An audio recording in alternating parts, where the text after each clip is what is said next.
heart, dear. Grandma's so proud. Because the Care Bear's tummy shows just what you're feeling in your heart. Friend Bear? You're my best friend, Mom. Make any day really special for someone you care about. Bedtime, Bear. I miss you, Daddy. Give a soft, cuddly Care Bear and share your special feelings today. Each sold separately. If you only cared about yourself, then I guess you might drink and drive. It wouldn't be smart, but I guess it'd be your choice. But there's more than you to think about. There's people out there, maybe little kids, maybe even a friend. So if you drive, you don't drink. Just makes sense. It's not like you need to drink to have a good time. All you need for that are your friends. Play it smart. Tired of finding the powder you use to clean your dishes on your dishes? Get Liquid Palmolive Automatic. It pours easily and rinses so clean, you'll want to throw a party. Break away from powders with Palmolive Automatic in new lemon, too.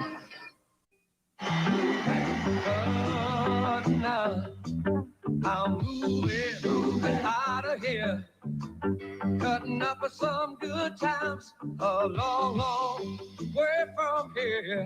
Me and the boys and our 50. Me and the boys and our beer. Smooth, easy drinking 50. Moving, What a beer to share.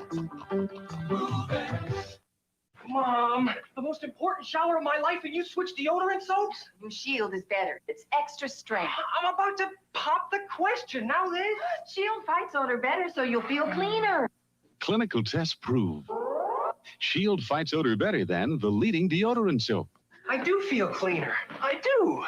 Now if only Joan will say I do. Oh, how can she resist? New Shield fights odor better so you'll feel cleaner. I feel cleaner than ever before. Now we can really relax. While we're away, our savings are managing themselves, and we're earning even more interest. We switched all our savings and short-term investments to Bank of Montreal's new investment savings account. That's the right one. Worry-free convenience, more interest, and we can take out cash whenever we want, for emergencies, or for when a great deal like this trip comes along. This is the life. Switch to Bank of Montreal's new investment savings account, the right one to earn more without tying up your money. The chicken's in the hen house, the eggs are in the nest. With every time it's able, a chicken sends its best. Put an egg in water or slip it in a pan. Shake it in a shaker or have an egg with ham. Put an egg in salad or make it into toast. Any way you slice them, eggs are just the most. Have an egg more often because whichever eggs you take, you make a chicken happy when you give an egg a break. You're the top. You're the crowning glory. You're the top. To every French fry story. So of course you'd perk up an everyday grilled cheese. Scrambled eggs adore you. Every time I pour you, you start to please. You add zest to macaroni dinner. You're the best. You're a saucy winner on fish sticks. Sausage and bologna croquette. 'Cause we're dripping from the bottom. You're the best. Love is about being alone in the world, together. It's about going in your own directions. Knowing you'll meet again. Love is about being silly. It's about doing nothing at all, together. Cuvée de Berceau is a deliciously dry wine, perfect to celebrate each other.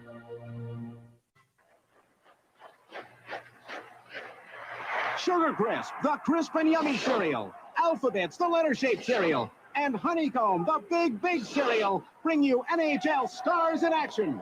You can collect and trade the whole set of 28 cards of key NHL team players, each with their own scoring results. You can find one in specially marked packages of Post Sugar Crisp cereal, Alphabet cereal, and Honeycomb cereal. Fred, how come your edition looks so great and ours looks like... Maybe it's because I went to Home Hardware. Really? Yeah, Oh. it's a do-it-yourselfer's paradise, Ellen. Aisles of piping, fixtures, wiring, helpful tips. terrific prices. What are all those people doing in your backyard? Home dealers. Oh. I don't know about your store, Helen, but those 900 dealers bring home everything for the do-it-yourselfer. In a big way. Home of the handyman. Could we borrow? I'm not ready to go yet, okay? I'm not ready. You gotta wait. I got shit to do. I'm in the middle of something, all right? Just hold on.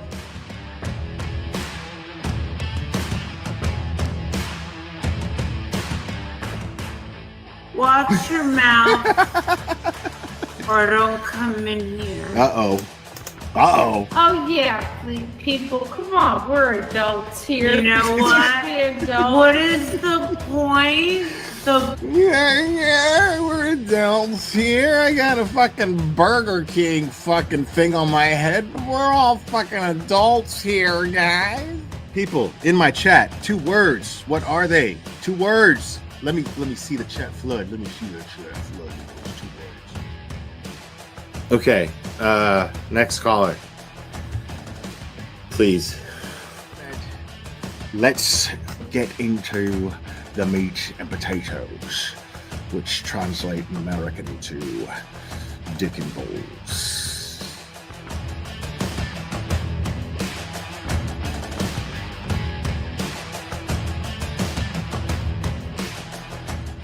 I got flip-flops. These are my flip-flops. Yeah, I really like my flip-flops because I can put them on. Because look, watch me put them on. I can put them on all by myself. Watch me put them on. Look, are you watching? Look, these are my flip-flops. Thanksgiving Day. I remember it clearly. It was Thanksgiving Day. I was inserting myself in somebody else's fucking business as a cash grab, and you know. This channel is harsh reality.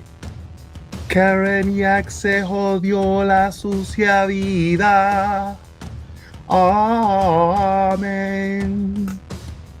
This is Jonathan Lee Riches. I have cheeseburgers. I'm gonna put cheese on them. I'm gonna make sure that I have my hamburgers because I'm a big boy now and I can make the hamburgers. My mom lets me use the stove now.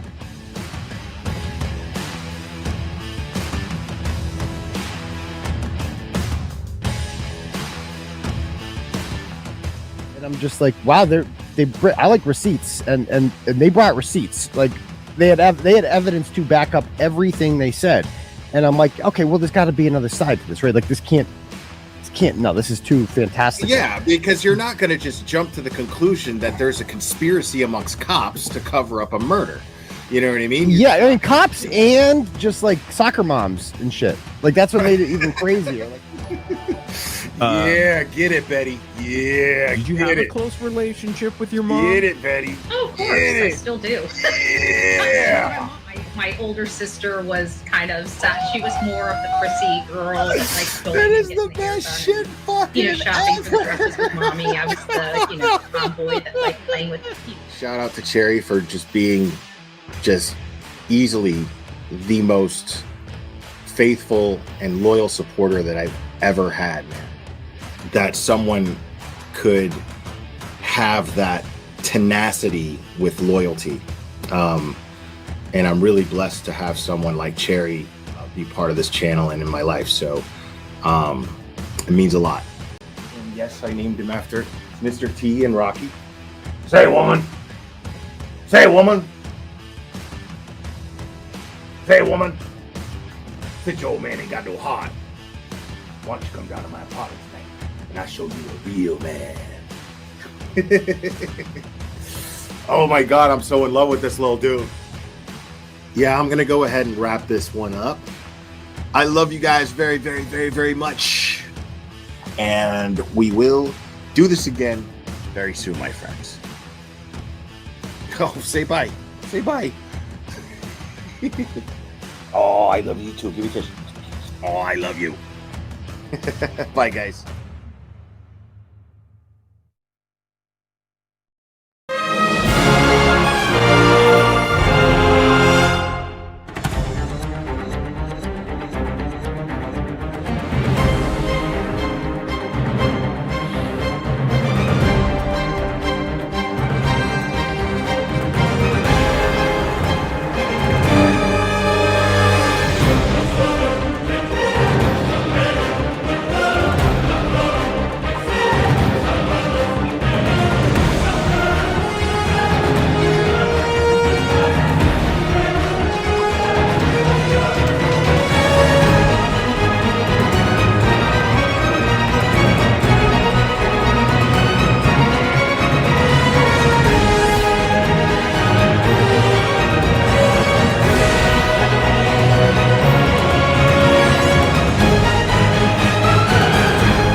Woo! What is up, y'all? Oh my goodness. Happy Thursday. I hope everybody's having a fantastic week. I hope everybody's week is moving quickly towards the weekend.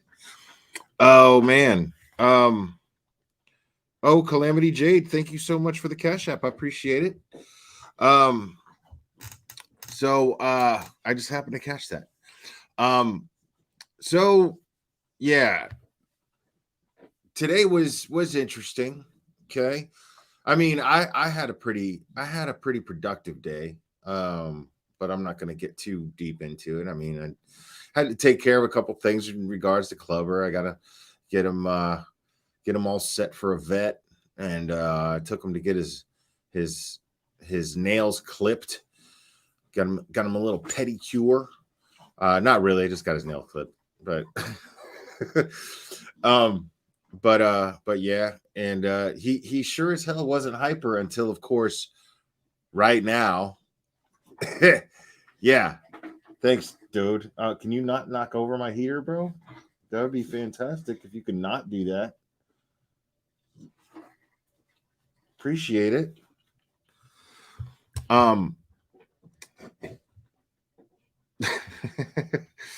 Yeah. So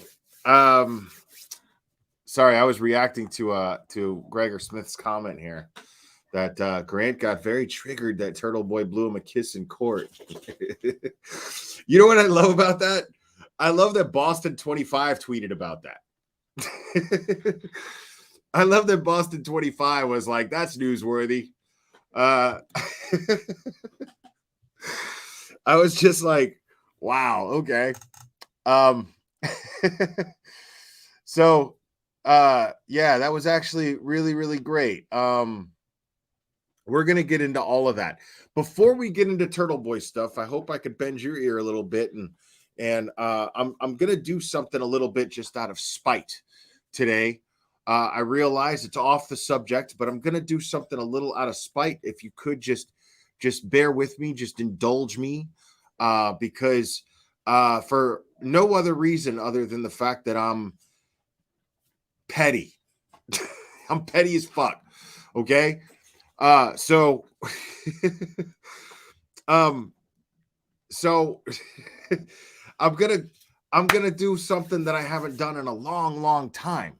As a matter of fact, I'm gonna talk. I'm gonna review somebody who I'm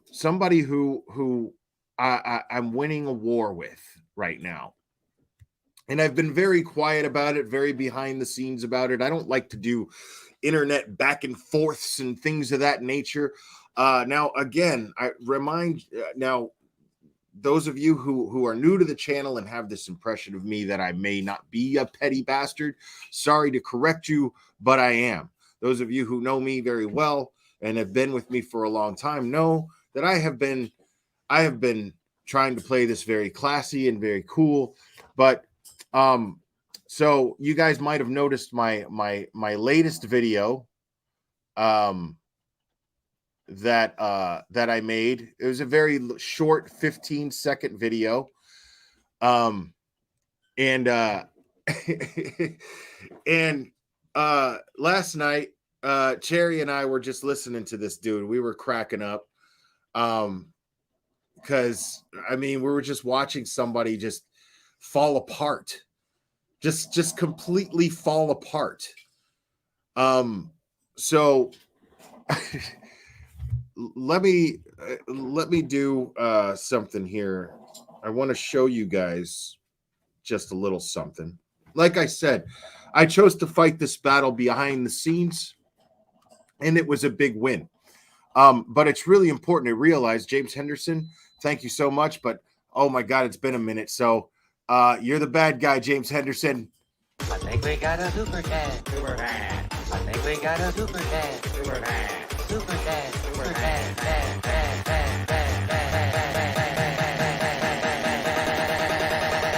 I think we got a super cat. I think we got a. Thank you, Cuck Church. Oh man, James Henderson, thank you so much. I appreciate you, buddy. So Let me do something real quick here. Something I forgot to do. I'm just kind of winging this a little bit. But this will just take a second, folks. Clubber, no, that's my charger for my computer, dude. Hold on 1 second.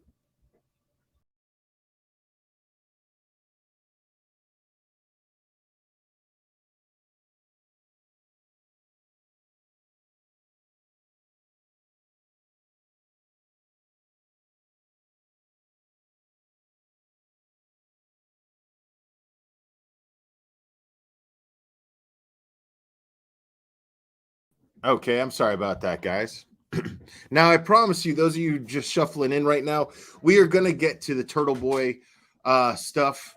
We're even going to talk a little bit about the John O'Keefe Karen Reed case. There's a couple of things that were pointed out by Olivia in Sleuthy on Twitter, and we're going to get into a little bit of that.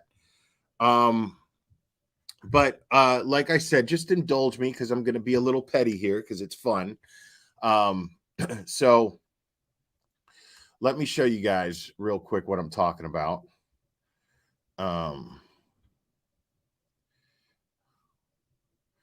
So I was dealing with this dude, and some of you guys know the backstory. So I had a little bit of drama behind the scenes. We all have drama behind the scenes. The only problem is my drama became very public out of vindictiveness by a petty, bitter, little pathetic excuse for a man.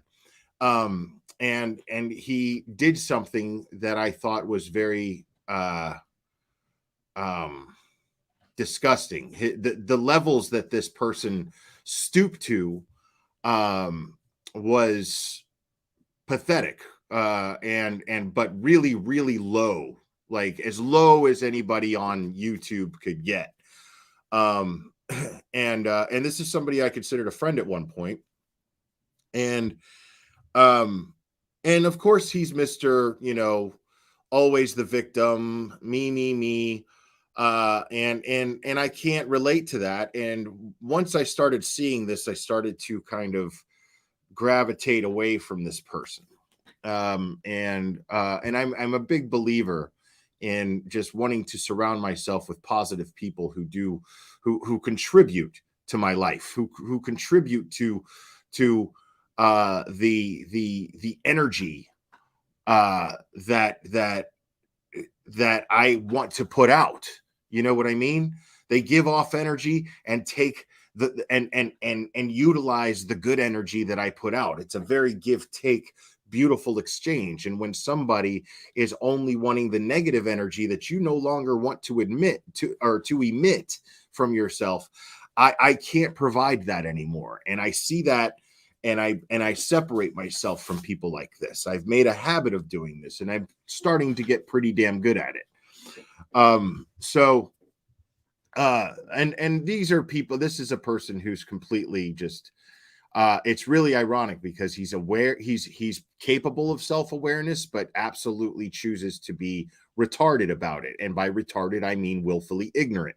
So he chooses to ignore his capability of being self-aware and making changes for the better to improve himself.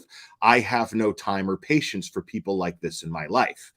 I am trying to go down the opposite road myself, and I'm not perfect, but I do my best. I actually try. And I think these last few months have been a testament to that. And so, dude decided to really use his channel to bully people. And I mean, really bully people, not Turtle Boy bully people, people who actually are getting away with lying about the murder of a police officer at the very least, if not actually being responsible for it. I'm not talking about that kind of bullying. I support that kind of bullying.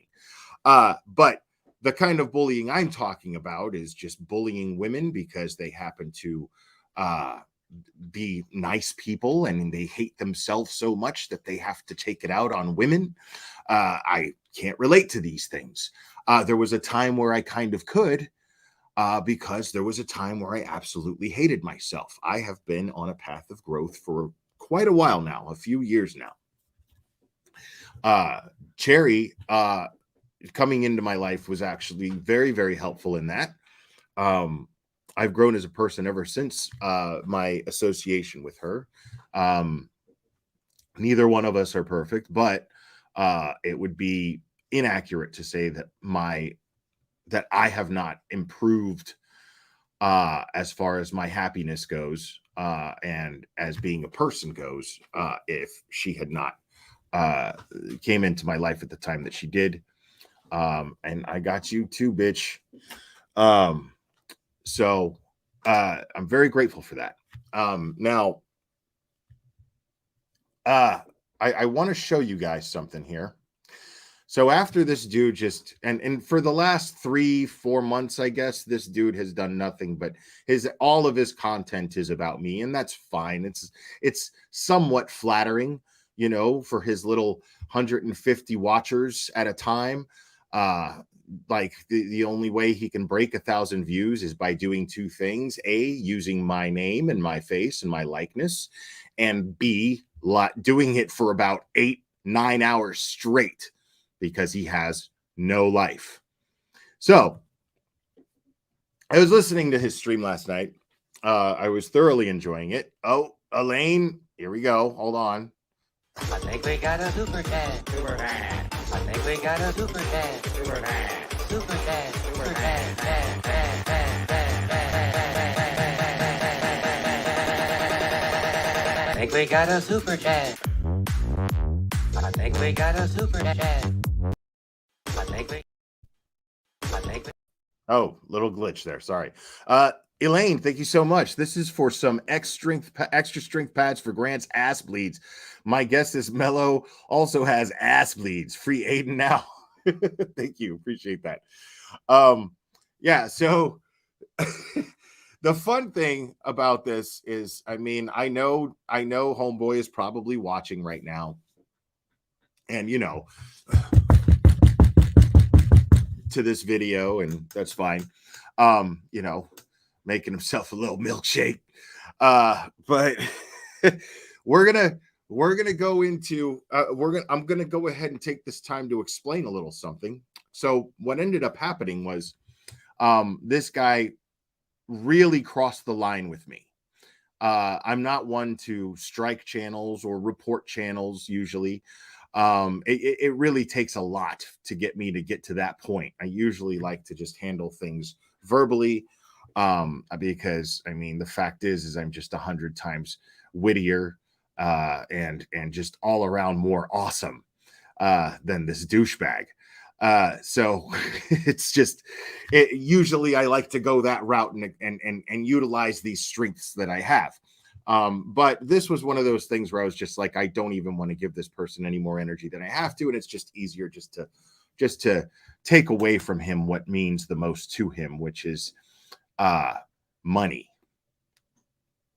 So what I did was I went ahead and I tagged Team YouTube. Now, if you guys ever want to get anything done and get any actual answers and speak to a person, you can usually tag Team YouTube at Team YouTube on Twitter. They're usually very good at responding. But what they almost never do is tell you, hey, I'm going to DM you. And that's exactly what Team YouTube did. Team YouTube and me got close behind the scenes. And we had a long thread discussing this guy's existence on YouTube. I enjoyed it. And for a while I got pissed because YouTube works a little slower than I like them to. And I got a little frustrated with them at one point. And then I realized that I was going to hit him where it hurts. Grandmaster Sid Sophos. See, I love this dude right here. Thank you, buddy. And he loves, and sorry guys, he loves the song. I think we got a super dad. Super dad. I think we got a super dad. Super dad. Super dad. Super dad. Dad, dad, dad, dad, dad, dad, dad, dad, dad, dad, dad, dad, dad, dad, dad, think we got a super chat. I think we got a super chat. Thank you, Grandmaster Sid Sophos. 3 months nonstop, every single live, complete raving lunatic. Absolutely. And we're talking like 8 or 9 hours at least, like an average of like 8 or 9 hours. Who the fuck has time to do that? Who the fuck has time to stream for 8 or 9 hours unless you're covering a trial? Like, I get that. But dude, as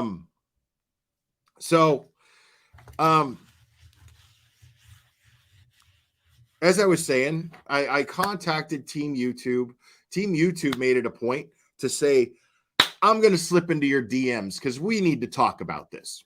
And I explained everything. I shared screenshots with them that I was very reluctant to share because that was actually the subject matter to begin with. The fact that this dude did what he did and still had a YouTube channel blew my mind because I've seen people get taken down for a lot less. And so I sent them the screenshot. I sent them in, a timeline more or less of how things went down, explaining the situation. Completely humiliating because I'm sitting there talking to a perfect fucking stranger about bullshit drama in my life because it pertained to why this person was violating YouTube terms of service. So here I am having to explain this shit and make sure it wasn't me who was doing any of these things. And explain what was going on. And it was really embarrassing and really humiliating. And it really grossed me out that I had to do this. But I did. I'm just going to share one little tidbit because Morbid, this is for you. I want you to see this. Okay? This is what I want you to see. This is just a snippet of that text thread between me and Team YouTube, where I explain, I'm losing my patience. You can see I say, yeah, you've been saying that to something that they said. Sometimes I'm talking to an automated person. Other times I'm talking to a real person. And so sometimes I have to get their attention and say things on Twitter that they don't really like. And so I let them know this channel link. As you can see, that channel link right there is non-existent now. That channel is gone. That TFATK, that channel is gone. I shared that link at the time to let them know because that was his big moneymaker. That was the channel that was rolling all the cash in, right? This is where he just sat there with his little fake, phony, wannabe Howard Stern voice and criticized stand-up comedians and thinks that he's funny and he's not.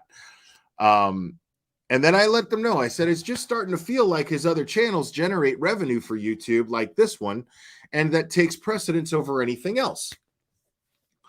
And I was being honest. And then dude was like, dude, totally understand how important it is for you. When a channel is reported, it doesn't get taken down right away. We carefully review each report and take action once we confirm that it violates our policies. You can also view your reporting history for updates. Here's how, blah, blah, blah. So possibly automated, whatever. But nevertheless, there's that.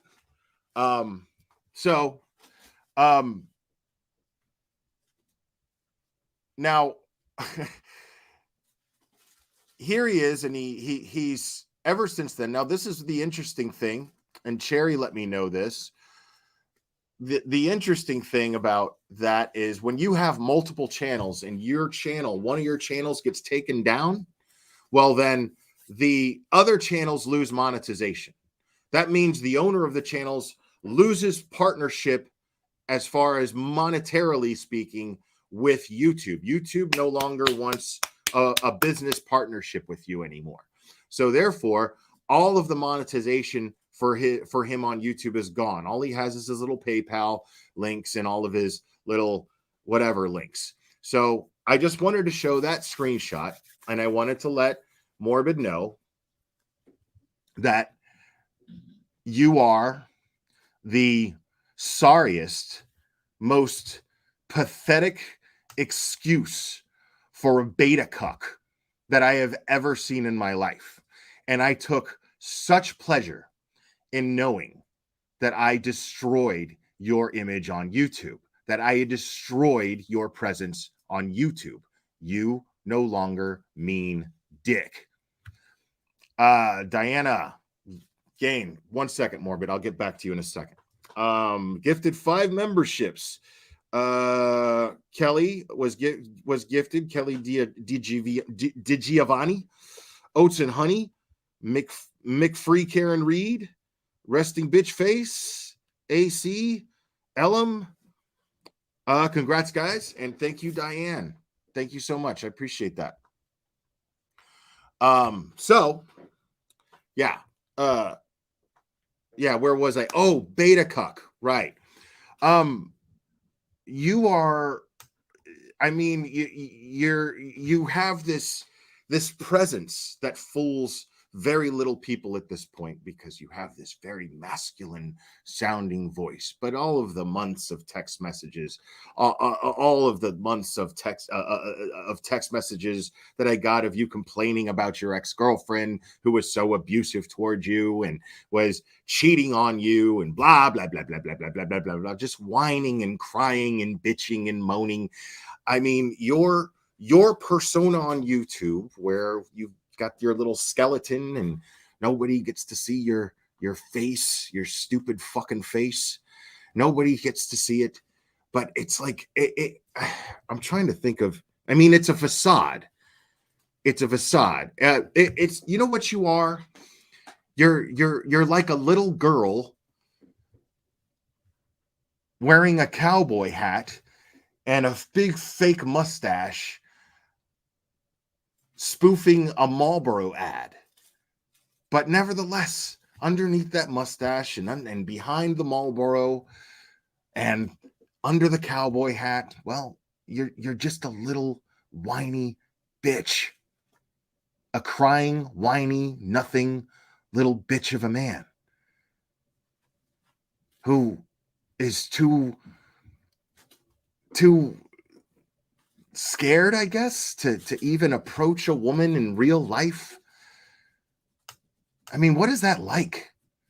What is it like to completely just have nothing but an existence of living in an apartment, sleeping all day, waking up, drinking Coors Light, and streaming nonsense and whining and bitching for the entire night up until sunrise, until you go back to sleep and start the process all over again?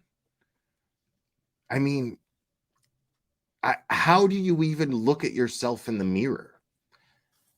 That's what blows my mind. I wonder how you even like get up and face the day and go, yep, here's another one.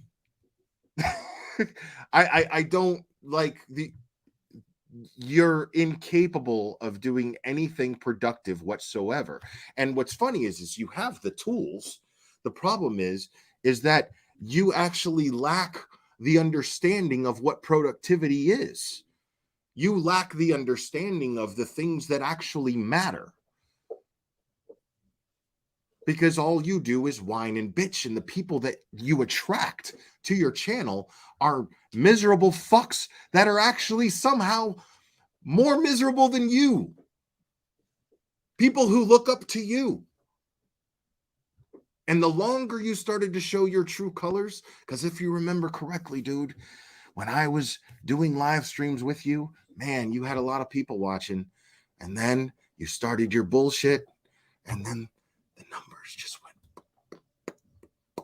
And I was going to let you have your little pathetic existence. I was fine with it. But then you just got really, really over the line. You went really over the line, and then I had to do something about it, which was that. And so, yeah.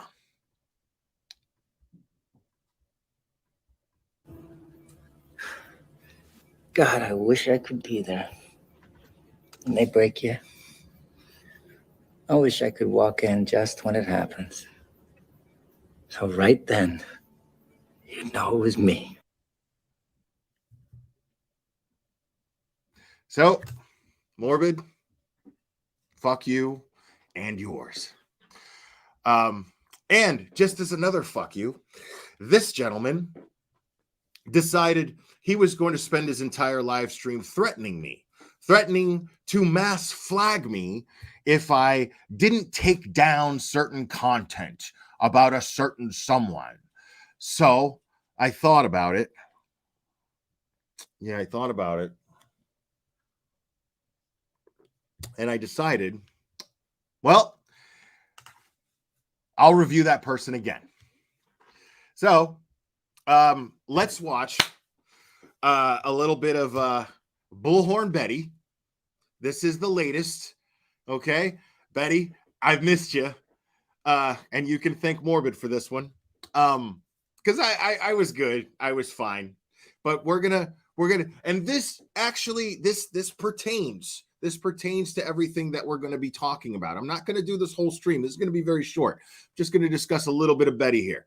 Because we're going to get to actually more pressing matters. You know, things like fighting for people's freedom of speech. Things that actually matter. We're going to get to that stuff in just a second. Thank you for indulging me, folks. But we're going to get to that. But again, I have to do this because I'm fucking petty. So let me go ahead and cue this up here. Because I want you guys from Canton, you guys who respect, let me show you guys what the anti-Rita looks like. You guys, we all know and we love Rita, right? Let me show you what the anti-Rita looks like. Okay, this is the latest.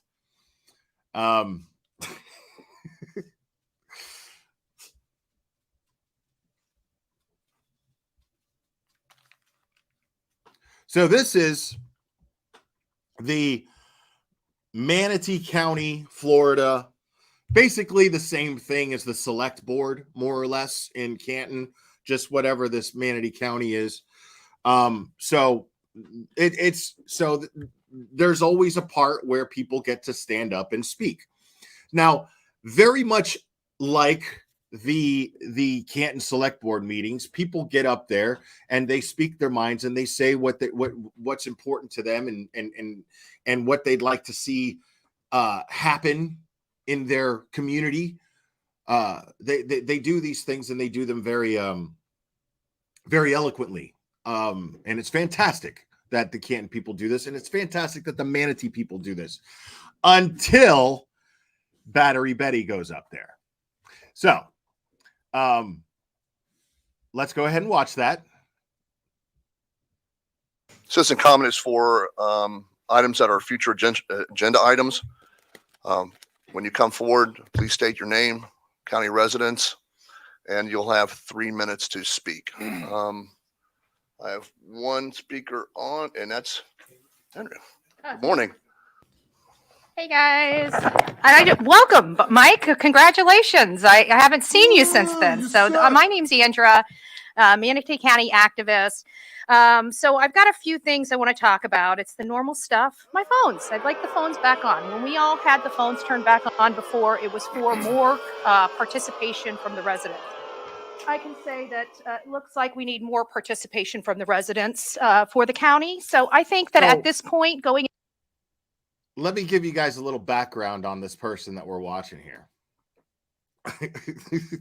So obviously, here she is, and she's disappointed that she doesn't have an audience because you know that she got all geared up, right?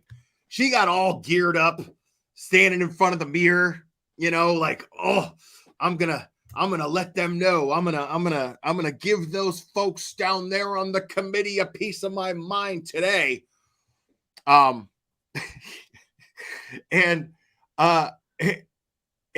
you got to understand something. Now, Florida, this person is actually famous for, and I mean, I'm sorry, not famous, infamous for being a Karen. Okay, this is the ultimate Karen. If a fence post were to stand still long enough, she would find a reason to bitch at it. Okay? She would find a reason to complain about it. That is who this person is. She is the ultimate Karen. And I mean Right. As Cherry's saying, Karen level epic. Okay. So much so that Florida had a law passed that was inspired by her.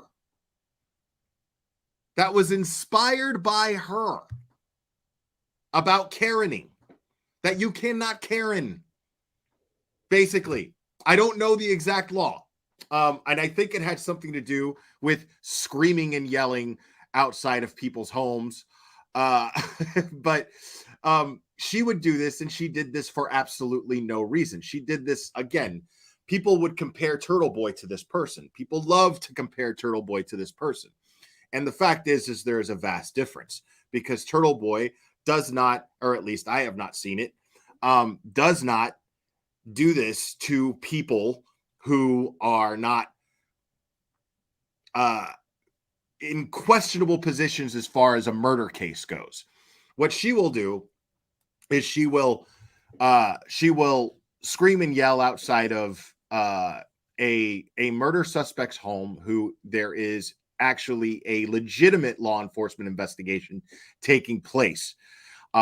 Screaming and yelling, knocking on people's doors, asking them questions, people who are just neighbors, who are actually potential witnesses. And even in some case, a missing persons case where those people could actually be potential suspects.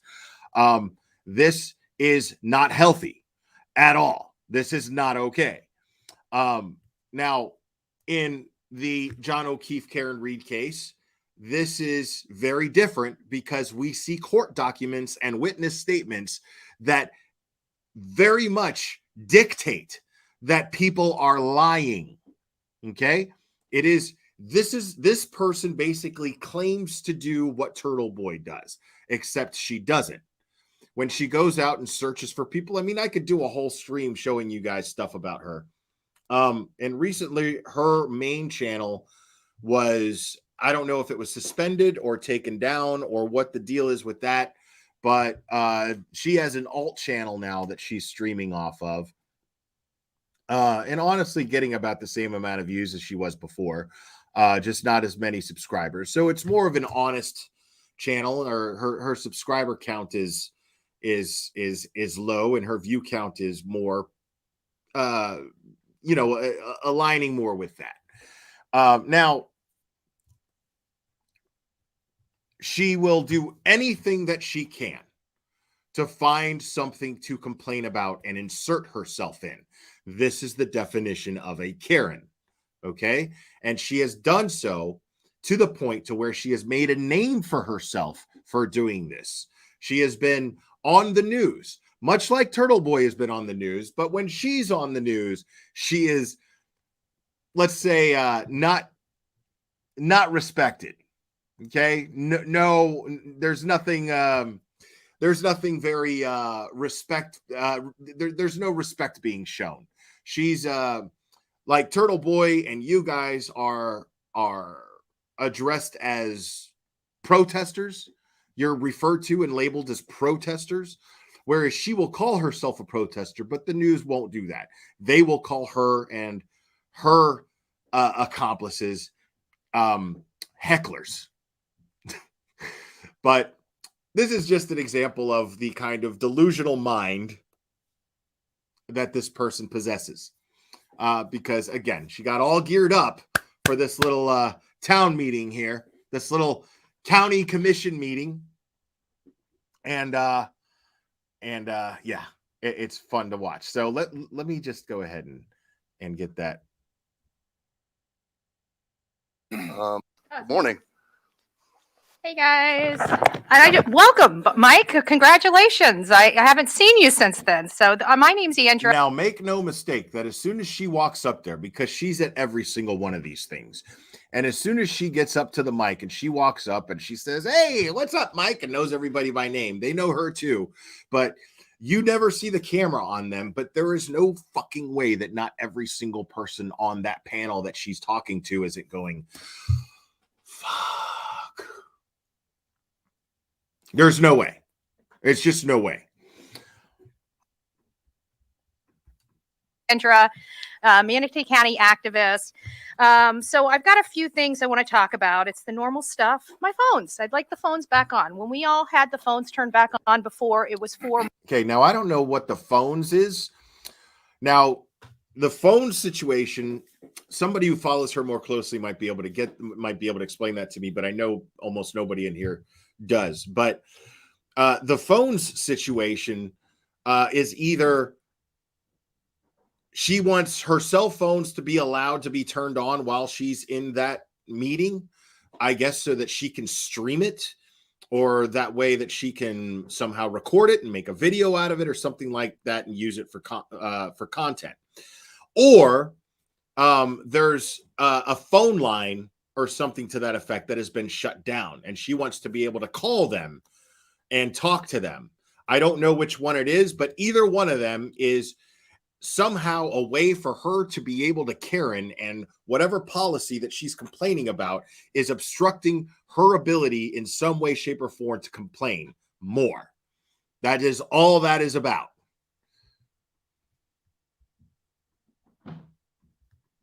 For more participation from the residents.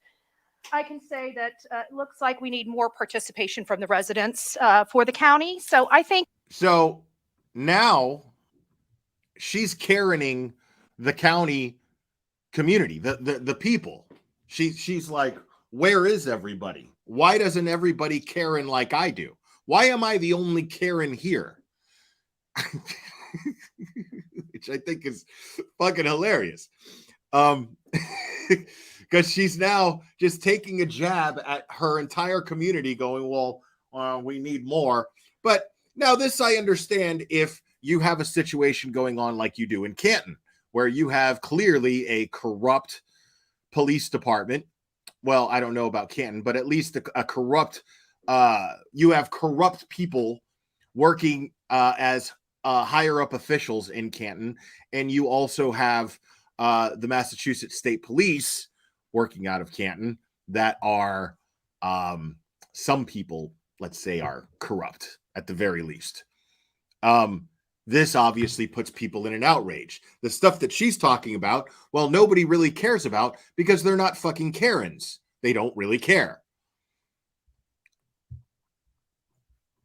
I think that at this point, going into 2024 elections, that it would be appropriate to turn the phones back on, find some kind of system limiting the phones, but making them accessible to people like me that are going to be working and going to be on a campaign trail at some point, around the country. So I really like. Wait. Stop.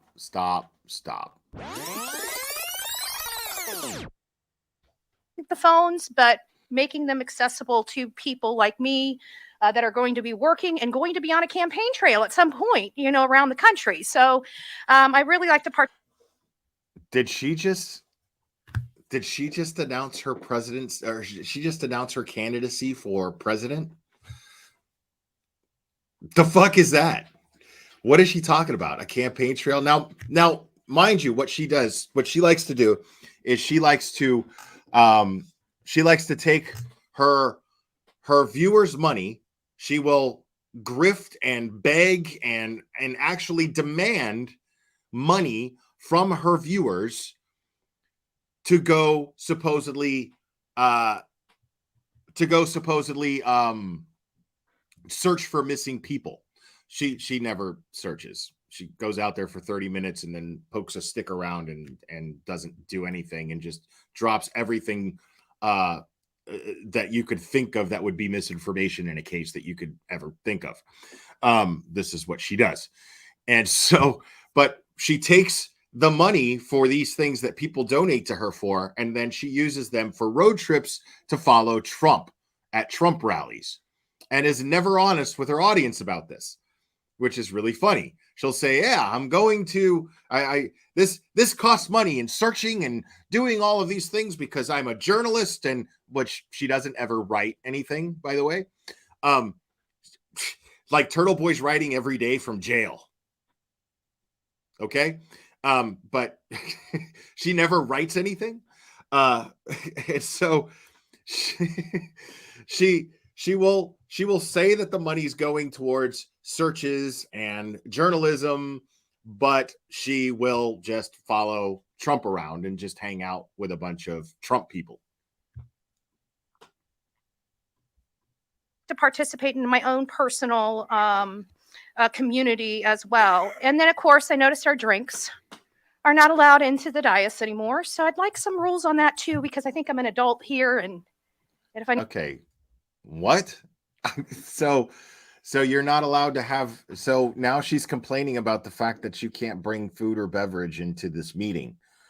Well, maybe they don't want people making a mess. And I mean, and it's just funny to hear her consider herself an adult. I barely consider myself an adult. Just hearing this person call herself an adult, and she's up here complaining about having being allowed to have a drink in this thing is hilarious to me. Like, because these are pressing community issues, by the way. Pressing. And if I need to sign something, I'll pay for the cleaning fee. But I bring water. I bring water. I doubt it's going to hurt the floors that much, but I'm an adult. And I'd like to have some type of capped drinking option in here, especially since we're here for hours.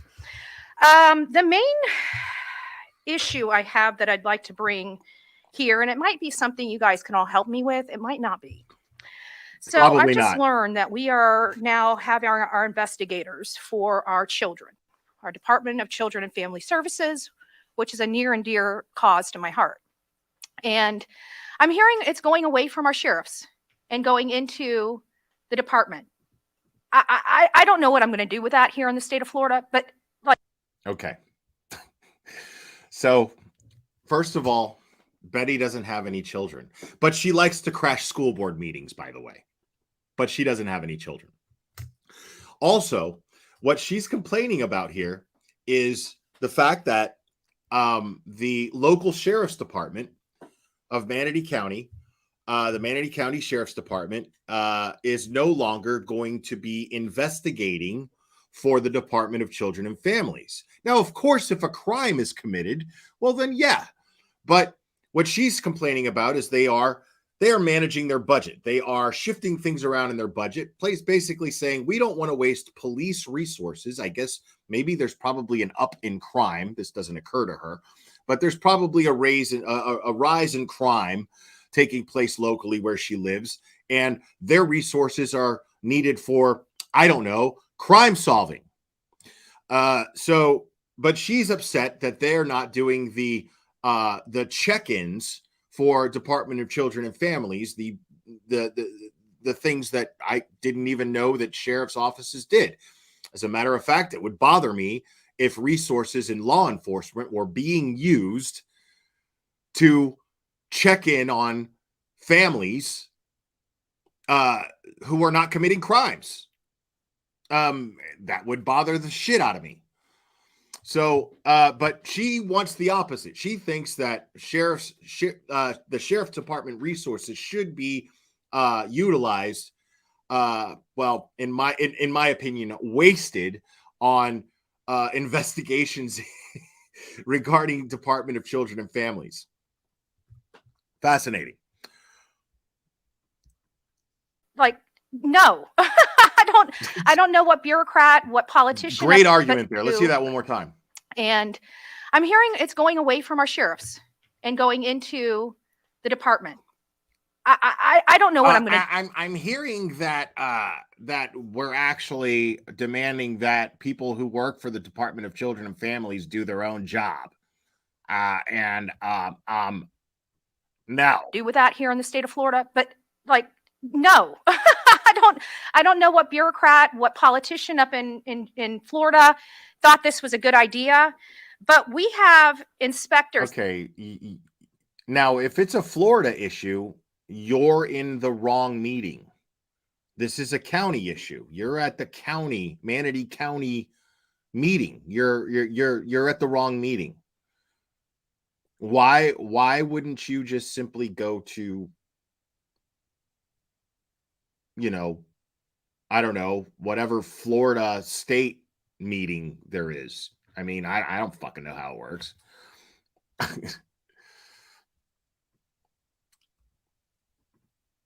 These people are overworked and underpaid, first and foremost. That's the first problem right there. The second problem is because of that, they're now falsifying documents. So over the last 3 months, we have Kristen Martinez, this is all from Florida, April Hawk, and Trevor McKenzie, all in the department investigators with our Department of Children Family, falsifying documents and being arrested. And those are the ones that they found. So that had to have been pretty egregious for Still an internal issue. those. Who's going to be doing the checks and balances for our kids? These are our children here in the state of Florida. I hope this county, supports it being at the sheriff. The sheriff's department are our law enforcement. They are the only ones that should be investigating any type of crime in the state of Florida. That's my 2 cents. Don't spend it all at one day and one space. Take care. What an idiot. Thank you very much, ma'am. Okay. That's her 2 cents. So here she thinks that the sheriff's department is the Florida Sheriff's Department. There's no such thing as the Florida Sheriff's Department. That would be the Florida State Police. Has nothing to do with what she's even talking about. So she literally doesn't know what she's talking about. As I said, the anti-Rita. So she's complaining, and she thinks that anything that happens within Department of Children and Families is a crime. If it were, there would be no Department of Children and Families. Otherwise, it would just be law enforcement officers that work for the Department of Children and Families. So she obviously has no idea, which I find absolutely fucking hilarious. But yeah. So just that was for you, Morbid. I'm gonna move on to more pressing things now, but just so you know, get your mass strike going. I dare you. But enjoy your channel with no monetization, thanks to me. Okay? This guy. Okay? What's got 2 thumbs and fucked you over on YouTube? This guy.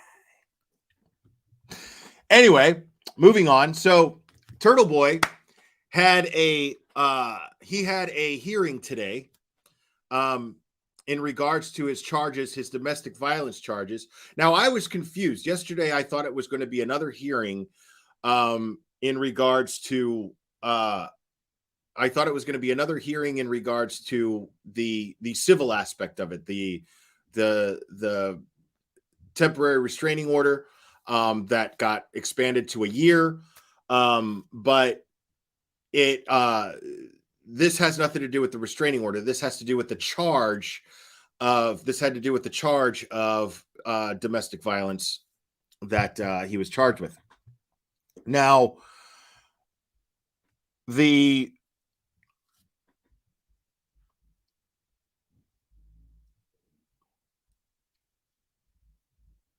yeah, you guys got here late. Don't worry about it. We're moving on to why you're here in the first place. Don't worry. So now the charge that he got, the charge of domestic violence is obviously going to be in front of a criminal judge in criminal court, and Ken Mello ended up. Everybody showed up there. There was at least, I guess, there was like 60 plus people there, which I thought was really, really awesome. And if I could just find some footage real quick of that, which I thought was really awesome. It was really great. And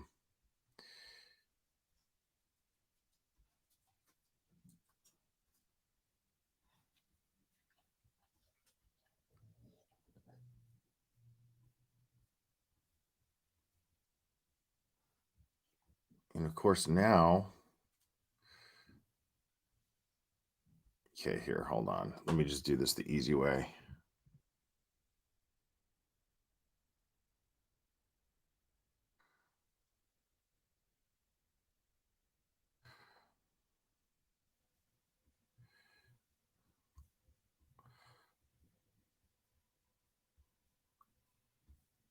Yeah, and some people were asking like if I would go over Ken Mello, the Ken Mello article that Turtle Boy put out yesterday. I did go over that actually a little bit last night. It had just dropped. But here, now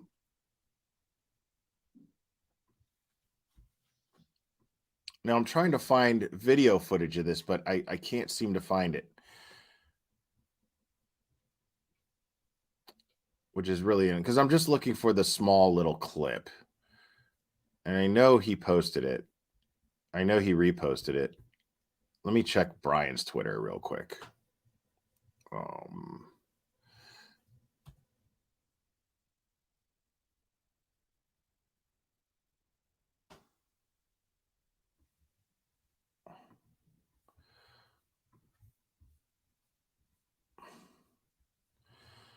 Yeah, why am I not seeing the video?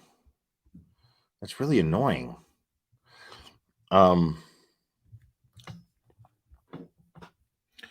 All I have is just the shot of it. But I know I watched it. I know I watched it like 5 times. So I'm going to try something else here.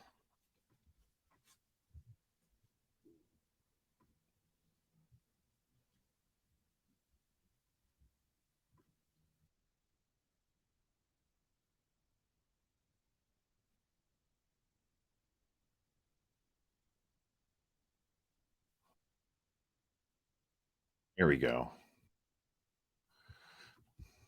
Okay.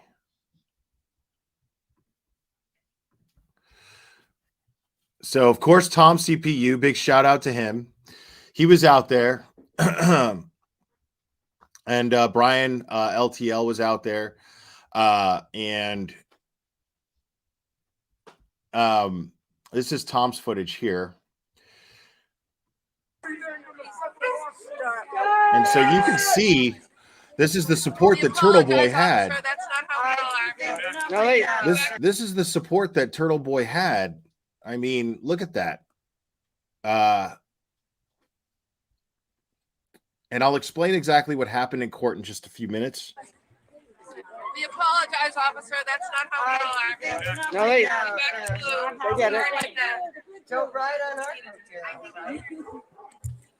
We back the blue, just not the murdering ones.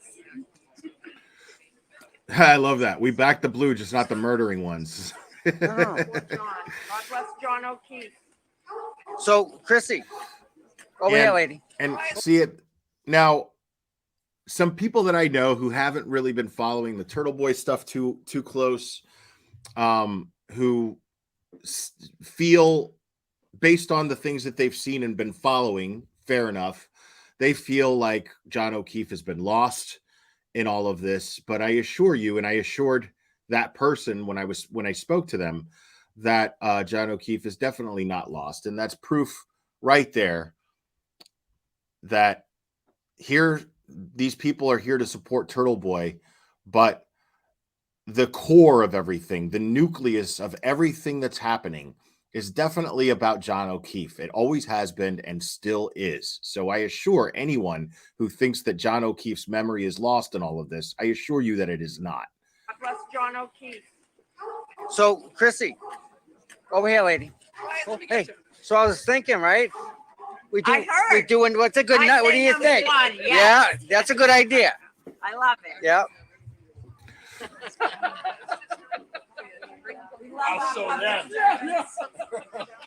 I mean, how do you can't make this up? All these people here. Man.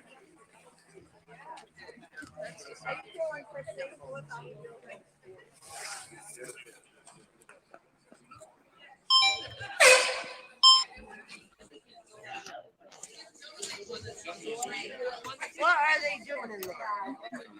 Locking them up. Beautiful Florence.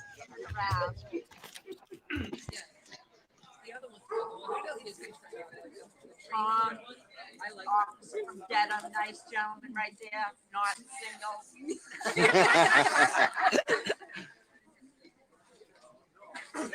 Sorry, my husband's watching. This is Aiden's fan club. All right. Free Aiden.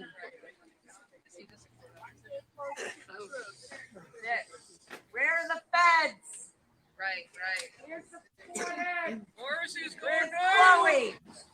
How many other defendants get this? Come in. An innocent one. Can somebody in the chat tell me when exactly it was that Turtle Boy was jailed? Not charged, but jailed. Somebody in the chat want to tell me? Exactly. Where's the floor from the basement? With all the blood. In the pool.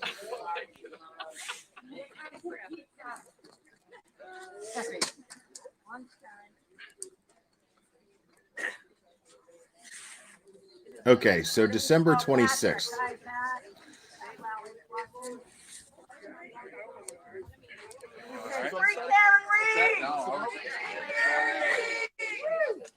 Have you ever seen anything like this? Come on, give it to us. No, says it all. He was great. Even the dog going at it. Nathan's going, where's Chloe?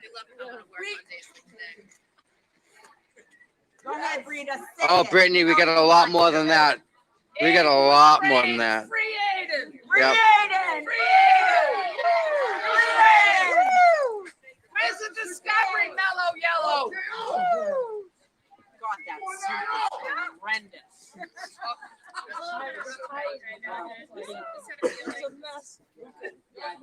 Oh, he was a mess. Oh my God. Bad reviews. Do you see this type of support from the other side? Where's the other side support? Where's all them? Where are they? What, oh, that's right. They go drinking and murdering. Right. What do? We're just here trying to get the right thing done through the courts. And I love how focused everyone is on what they're doing. This isn't just, I mean, I've heard Rita and Tom both say, you know, hey, it's like a party. We're all there and it's very positive and it's great. But they're also there. The main reason why they're there is never gone. It's never not the focus. You know what I mean? All of these people are standing there and they are focused on the task at hand. They are there genuinely protesting with their hearts. And I mean with their hearts, with their spirits. Because everything that they're saying and talking about, everything, the focus of conversation is John O'Keefe, Turtle Boy, Karen Reed, Sandra Birchmore, corrupt politicians, corrupt police. Everything is extremely focused on what they are there for. They're not just there to be part of a large group of people. They're not minions. These people are there in support of Turtle Boy because of what Turtle Boy has done. They're not just minions who follow him like a cult leader. These are people who care about their community. We want. People watching. Oh, he can hear us, Kevin.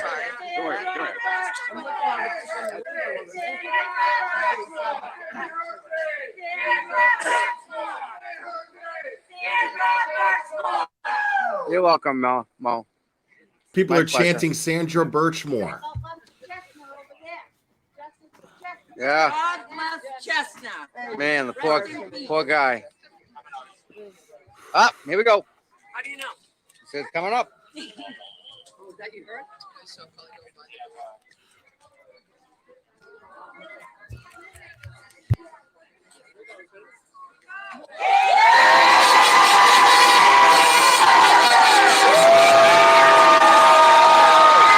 Bro, if you're wearing headphones like I am right now, your ears are blasted.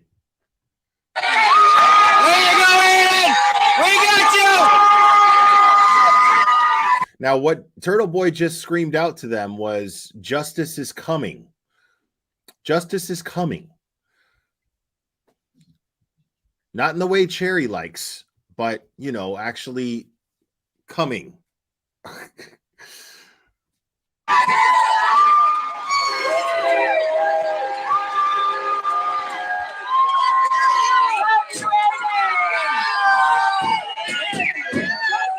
And there it is.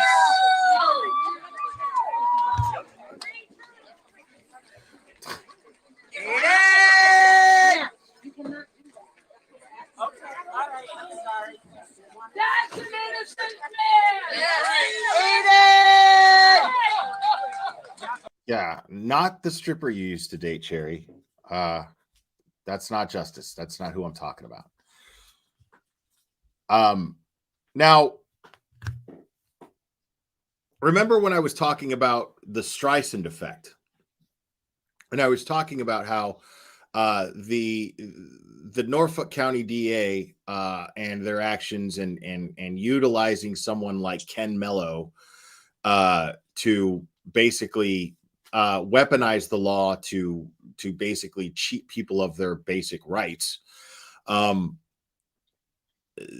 The idea was to silence him. The idea was to silence him. The idea was to make him go away. But I can actually show you literally, I could show you literal math. This is for Plevin, by the way. Plevin, I hope you're watching. As well as ass bleeding guy or whatever the fuck. Grant, that dude. I hope you guys are watching closely. Because I'm going to show you guys something here. Now, this is Turtle Boy's analytics for his channel. This is just his YouTube channel. This is not his blog. This is not, this is just the analytics for his YouTube channel. And I want you guys to see this. Now, you can see right here.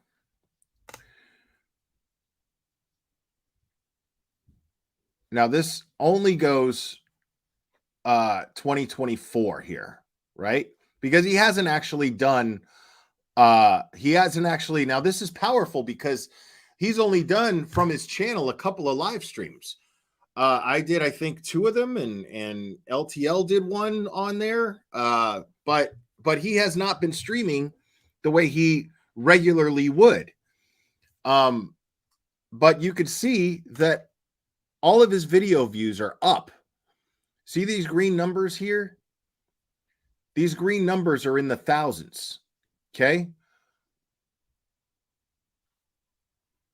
Up 3,740, 2,895, 11,394, 3,600. All of these green means that Turtle Boy is in the positive. His YouTube channel alone is in the positive. Okay. It gets better. Now, this is for Plevin, okay? Plevin, are you paying attention to the math, dude? Pay close attention to the math. Now, see this graph right here? See this right here? See this? From May, moving up, and then there's this real big spike in views right here. Right here. This real big spike in views that took place in between September and January, which would mean November and December, since Turtle Boy was charged. Okay? But if you look at this right here, under 250K views total for all of his videos, right? Under 250K. Okay? Now, right here is this spike. You see that? And this is his subscriber count right underneath. His subscriber count spiked. And right now it's in the middle of another spike, moving up. Right here. See that? That's pointing upwards. Okay. This is all. Now, I don't know.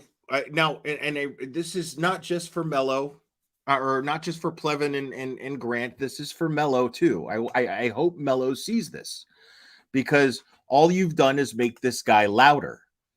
That's all you've done.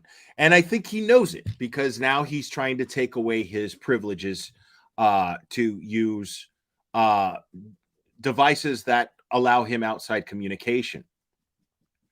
That was the motion that was filed the same day that they seized Karen Reed's 2 phones. Now, I still don't know the circumstances of that. Everybody's saying, well, they must have had a warrant. I still haven't seen any court filed paperwork on them seizing her phone. I don't know right now. I'm not going to go into all of that because I don't know the circumstances as to how they were able to get Karen Reed's phones. But I want you guys to pay close attention to this right here, because those spikes are happening since Turtle Boy was charged. Make no mistake about that. Since Turtle Boy was charged, Turtle Boy has done nothing but get louder. And hell, he's only streamed. He hasn't even streamed. His channel has only streamed less than a handful of times. Think about that. So I want you to put that in your pipe and smoke it. Because yeah, Grant, are you listening, buddy? Okay, I got you a blood clotter here for your ass. Okay, here's your blood clotter for your ass. Now just stick it in your pipe and smoke it. Stick it in your bong and smoke it, because Turtle Boy is louder. And he's only going to get louder.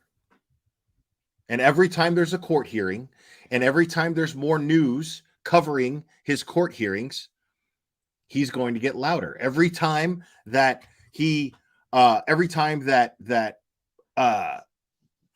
Mello tries to take away his basic freedoms, the more you silence him, the louder he gets. This right here is a mathematical graph as to why you cannot silence someone. You cannot force someone to be silenced. This is how democracy works. This is how freedom and liberty works. Because people like freedom. So what has happened here is people have taken it upon themselves. Despite Turtle Boy's abilities to be loud, we have taken it upon ourselves to make him louder. Because you martyred him and you threw him in jail.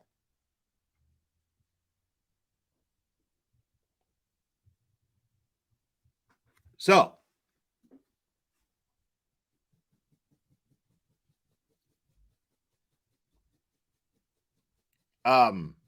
yeah, that's, I mean, I think it just speaks for itself. I think it absolutely speaks for itself. Oh yeah, when he gets out, Doreen, I mean, his first live stream is going to be insane. And I made the point, I commented in Tom's stream today, and I stand by this statement. Turtle Boy is the only man in America who is in a paddy wagon on his way to jail, smiling. Think about that. Think about what you've done.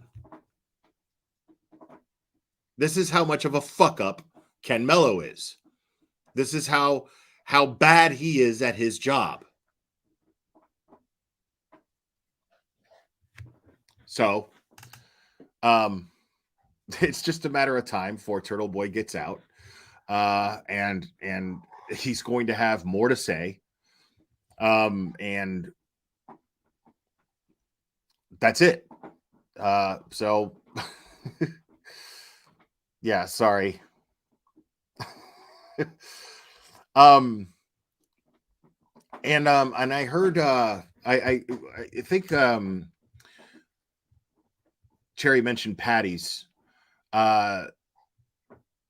Who's this Sean Mick? What is his name? And I feel bad because, as I understand it, Unsafe Spaces were live last night. When I was live, they had this gentleman on, and he mentioned that he watches. And I was listening to a little bit of it today, and I would love to have that guy on. Somebody who has the law enforcement experience that he has. And the expertise. Sean McDonough, thank you so much. I didn't want to say McDonough because there's another McDonough who I call McDumbass in this community. For a good reason, I call him that. So I was like, oh, please don't let it be McDonough. Please don't let it be McDonough. But his name is McDonough. So, but Sean McDonough, right. Thank you, Katie May. I got it. He's retired DEA. I think he was just recently like put into the he was just admitted into the thank you, Sleuthy Goosey. Just admitted into the Law Enforcement Hall of Fame. That's pretty mind-blowing. So if you're watching, I plan on getting a hold of you because I'd love to have you on the show sometime and get your input on some of these things. Now, and the reason why Patty or the Patty thing is because I heard him talking about how he had to go to Ireland and because unfortunately his father passed and he went there to go see family and whatnot.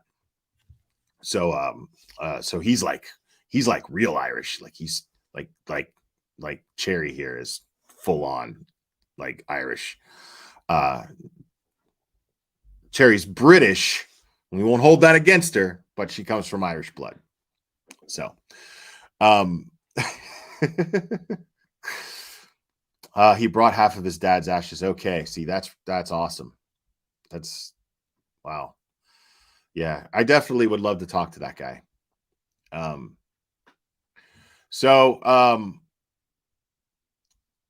Now, no, not today. I don't want to have him on the show now. I mean, this show's kind of like that. It could go either way, whatever. But that wasn't what I meant.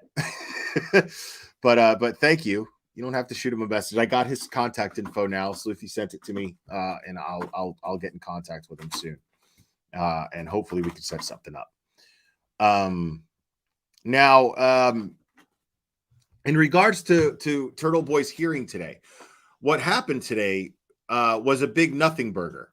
And big shocker, Ken Mello showed up unprepared. He did not bring Discovery with him for a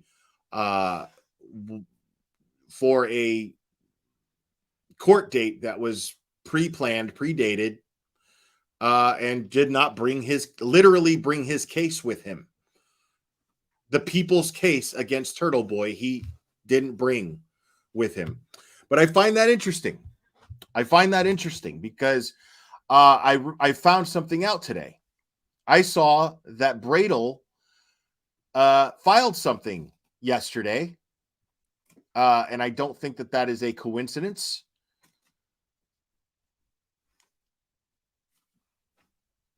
So let me go ahead and show this. So Timothy Bradle, Turtle Boy's attorney, filed this yesterday, and it says right here at the bottom that the entry text, I guess the motion that he filed is a defendant's emergency petition for relief from order revoking bail brought pursuant to GL blah blah blah blah blah blah blah. With affidavit of counsel and certificate of service filed by Aidan Carney by attorney Timothy Bradle. Now that, hold on, my bad. Now I don't find it to be a coincidence at this point because there's a lot of timing that takes place. We're talking about Ken Mello, a guy who is actually been reprimanded twice for basically slacking at his job. But I don't find the timing to be coincidence. And I don't find the fact that he was chosen by the Norfolk DA's office. Now, according to Turtle Boy's investigation, he claims that, I don't know how accurate it is, but he claims that they went through 10 different attorneys who turned down the job that Ken Mello has undertaken, however you say it. So Ken Mello has taken on this job, supposedly after 10 people turned it down. So he's absolutely the last resort. And I would only imagine that 10 people turned it down for a good reason, because they know that this case is absolute and utter bullshit. They know that they're going to get dragged into the Supreme Court, most likely, to fight against a law that is unconstitutional, which is the law that was applied, which is, Section 28, Chapters 13A and 13B, a law that is unconstitutional in and of itself, which robs people of their First Amendment right to be able to picket, protest, and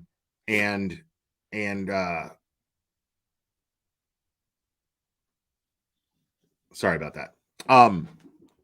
To basically picket and protest. And, if it's potentially a witness in a crime, let me tell you something. Everybody's potentially a witness in a crime. That's that gray area that I'm talking about with that law. That's just one reason why the law is unconstitutional. Whether they're witnesses in a crime or not, it doesn't fucking matter. I don't care if they're witnesses in a crime or not. You have the right to speak your mind, and you have the right to speak your opinion. You have the right to utilize public space in order to speak your opinion, whether people like it or not. That is your right. That is your First Amendment right. And it's not only your First Amendment right to be able to do this, it's your First Amendment right based on that. The First Amendment states that a law cannot be passed to prevent you from doing this. That's what the First Amendment says, that a law can't be passed that prevents you from being able to do this, which is fascinating. So I would imagine those 10 attorneys who actually care about their careers and care about their reputations in legal circles, that's probably the reason why they turned this down. And they get somebody who has nothing to lose, which is somebody who's already lost everything, somebody with absolutely no reputable reputation whatsoever in Massachusetts.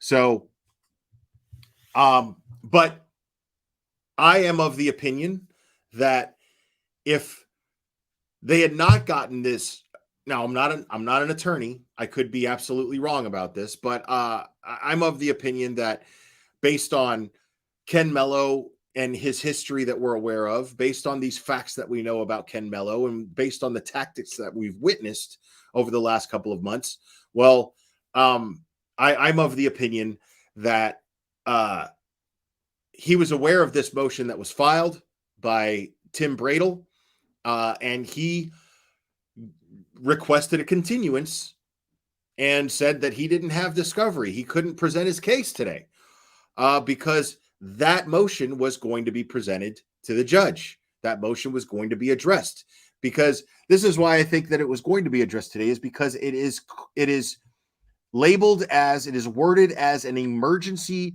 motion, an emergency petition, for relief from order of revoking bail. So I'm reading that as, if it's a relief from his bail being revoked, that would mean that he's going to be eligible for bail immediately, automatically, under an emergency status, and be released from jail. But Ken Mello does not want that to happen. Ken Mello is completely and totally focused on keeping Turtle Boy locked up. And he wants this done while the Karen Reed case, and I say Karen Reed and not John O'Keefe because Karen Reed is the one on trial. While that case is being, while that case develops and goes through the motions. So once that happens, while that's going on, Ken Mello, it benefits him and it benefits the DA, Michael Morrissey, to keep Turtle Boy locked up because Turtle Boy is obviously a threat to their case. And I'm not saying that because of possible jury tampering that I think that they're trying to pin on him and Karen Reed. I don't say that because of that. I think that Turtle Boy is a threat to their case simply because he has uncovered evidence that indicates that the Massachusetts State Police's investigation into Karen Reed and into the John O'Keefe death is totally unethical. The actions have been absolutely unethical. And Turtle Boy has uncovered this. We know this for a fact because two Karen Reed hearings ago, evidence that Turtle Boy uncovered and is currently in jail for uncovering was presented in their case. It was presented as evidence. The fact that Michael Proctor and Elizabeth Proctor had the McCabe's over, who are witnesses. Hey, Clubber, are you seriously ripping up the carpet, bro? Can you not do that, please?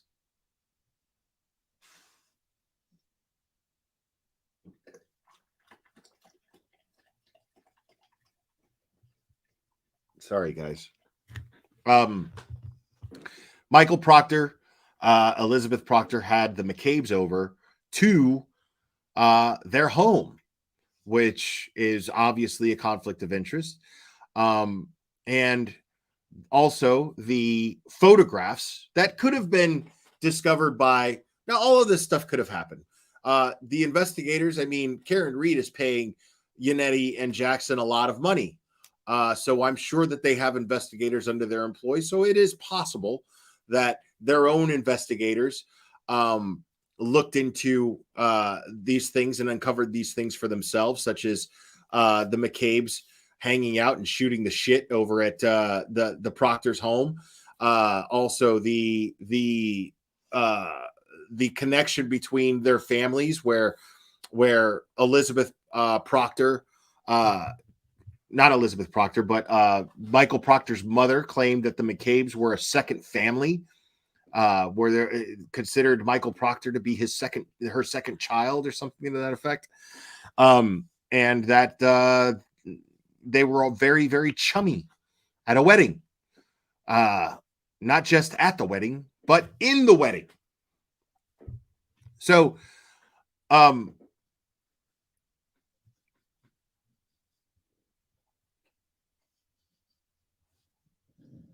right. Yeah. Olivia's making a great point. Them being witnesses can't be what makes it a crime. It's not a crime when they're not a witness because they don't claim to be witnesses, right? So how could it be a crime simply because they are a witness? This is a problem of overbreadth.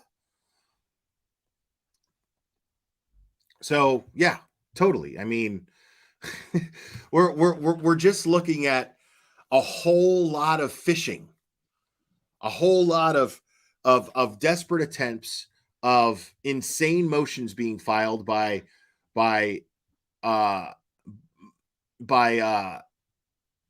Ken Mello, which is nothing but an attempt to silence those of you who are trying to simply present that there are questions that need to be asked.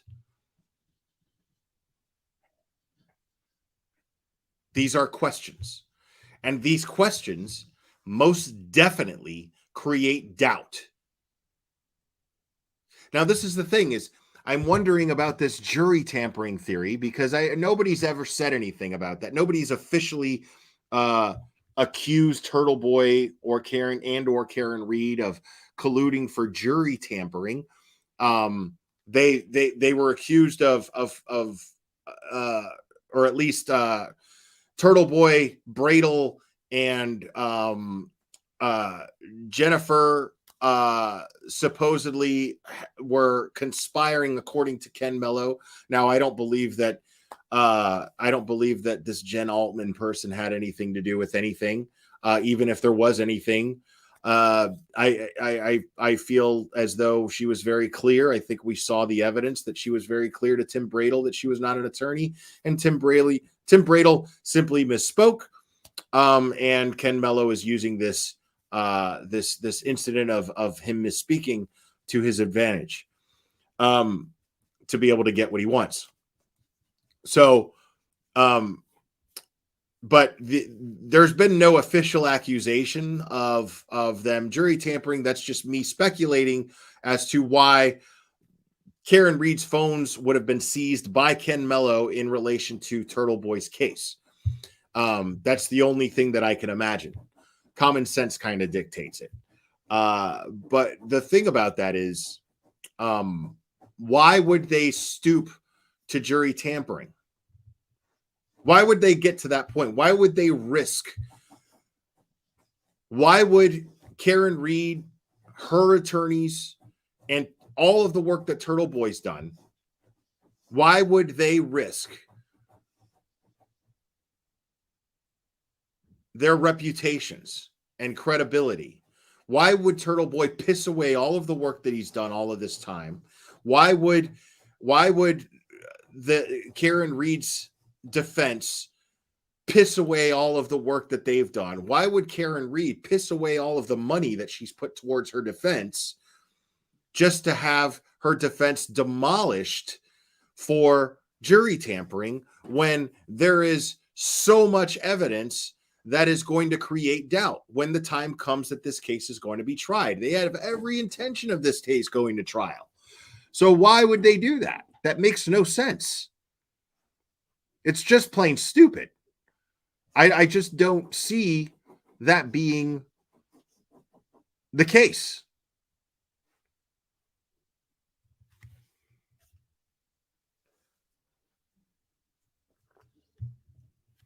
Right.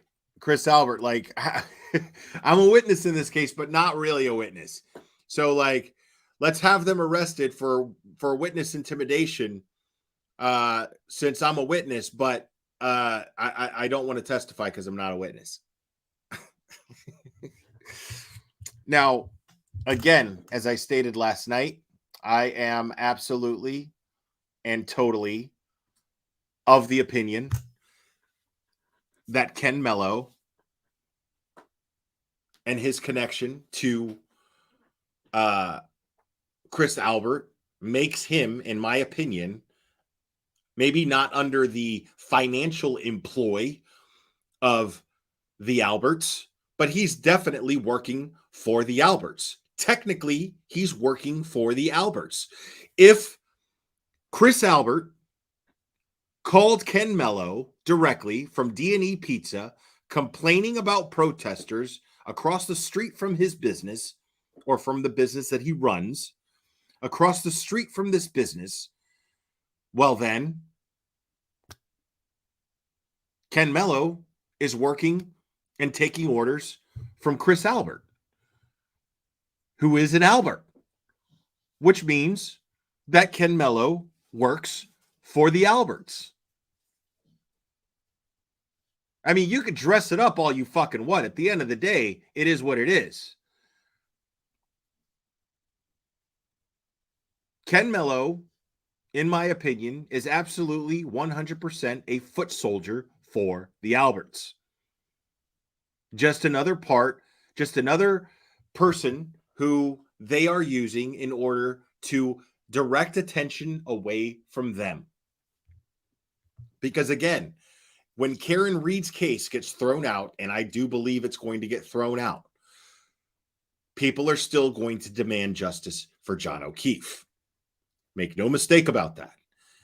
All of you locals, and many, many more, now that this case is getting traction, national attention, and in some parts of the world, now that this case is getting that kind of traction, what's going to happen is the people are going to demand justice for John O'Keefe. And in doing so, there's only one place that the direction of an investigation to get justice for John O'Keefe is going to turn to. Once it turns away from Karen Reed.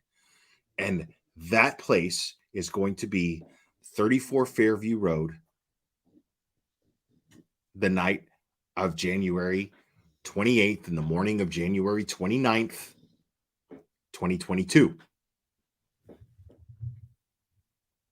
That is undoubtedly what's going to happen. Because who else is there? That's where he died. Who else is there? And they're doing everything that they can. In the grand scheme of things, everything that you're seeing happening, if you ask yourself, does this benefit them in their efforts to draw the attention away from the people in 34 Fairview Road the night of January 29th, or the early morning hours of January 29th, 2022? And I promise you, when you connect the dots, Plevin, you're going to see that. When you connect the dots, you take everything that has taken place and ask yourself, will this benefit their efforts? Will this benefit their efforts to draw attention away from the people who were in 34 Fairview Road the early morning hours of January 29th, 2022? It absolutely will. Everything that has happened in this case, every single motion filed, every single statement made, everything that you can look up, everything that can be referenced from Sleuthy Goosey's spreadsheet, everything that you see in there, you can apply it to the idea that everyone in that house in those early morning hours will benefit from. They benefit, including Turtle Boy's charges and arrest. Including that. The people of 34 Fairview, they all benefit from everything that the Commonwealth has done since Karen Reed's arrest. They all benefit from it in some way, shape, or form.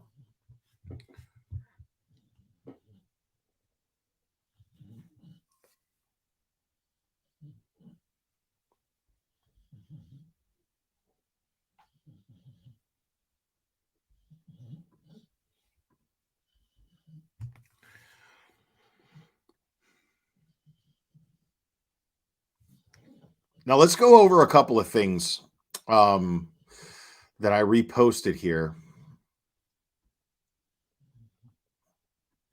I want to go over real quick Olivia's post here.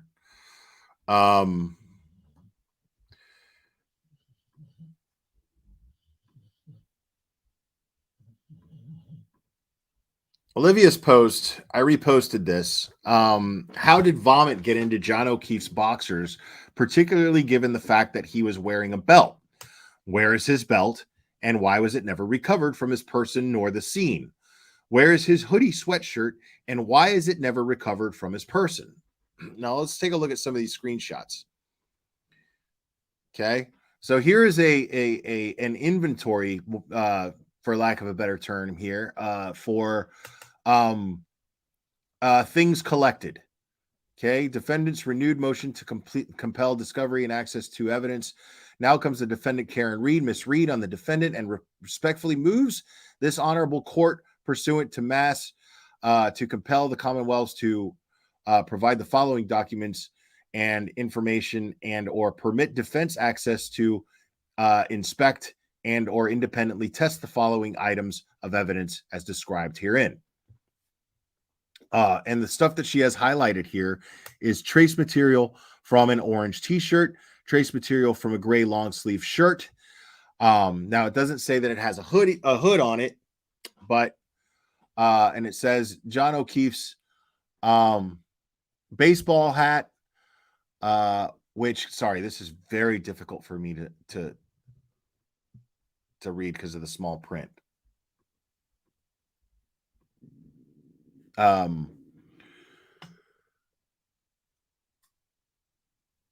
Yeah, that's really difficult.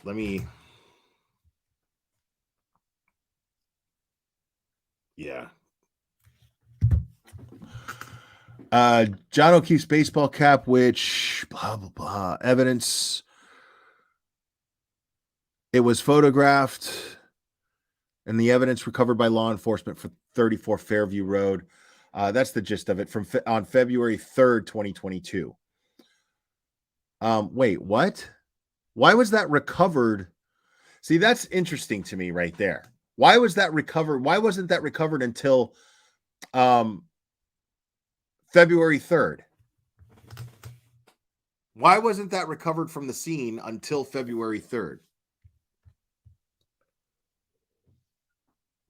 No, that's not your fault, Olivia. I appreciate it. Why wasn't, I mean, yeah, there's nothing about a hoodie sweatshirt, but wasn't his hoodie sweatshirt gray? So maybe they just called it a shirt and didn't call it a hoodie. I'm just trying to play devil's advocate here.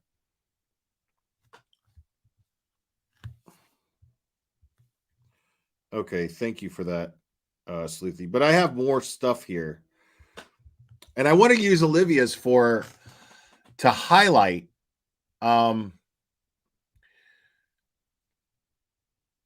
because it's hold on a second here.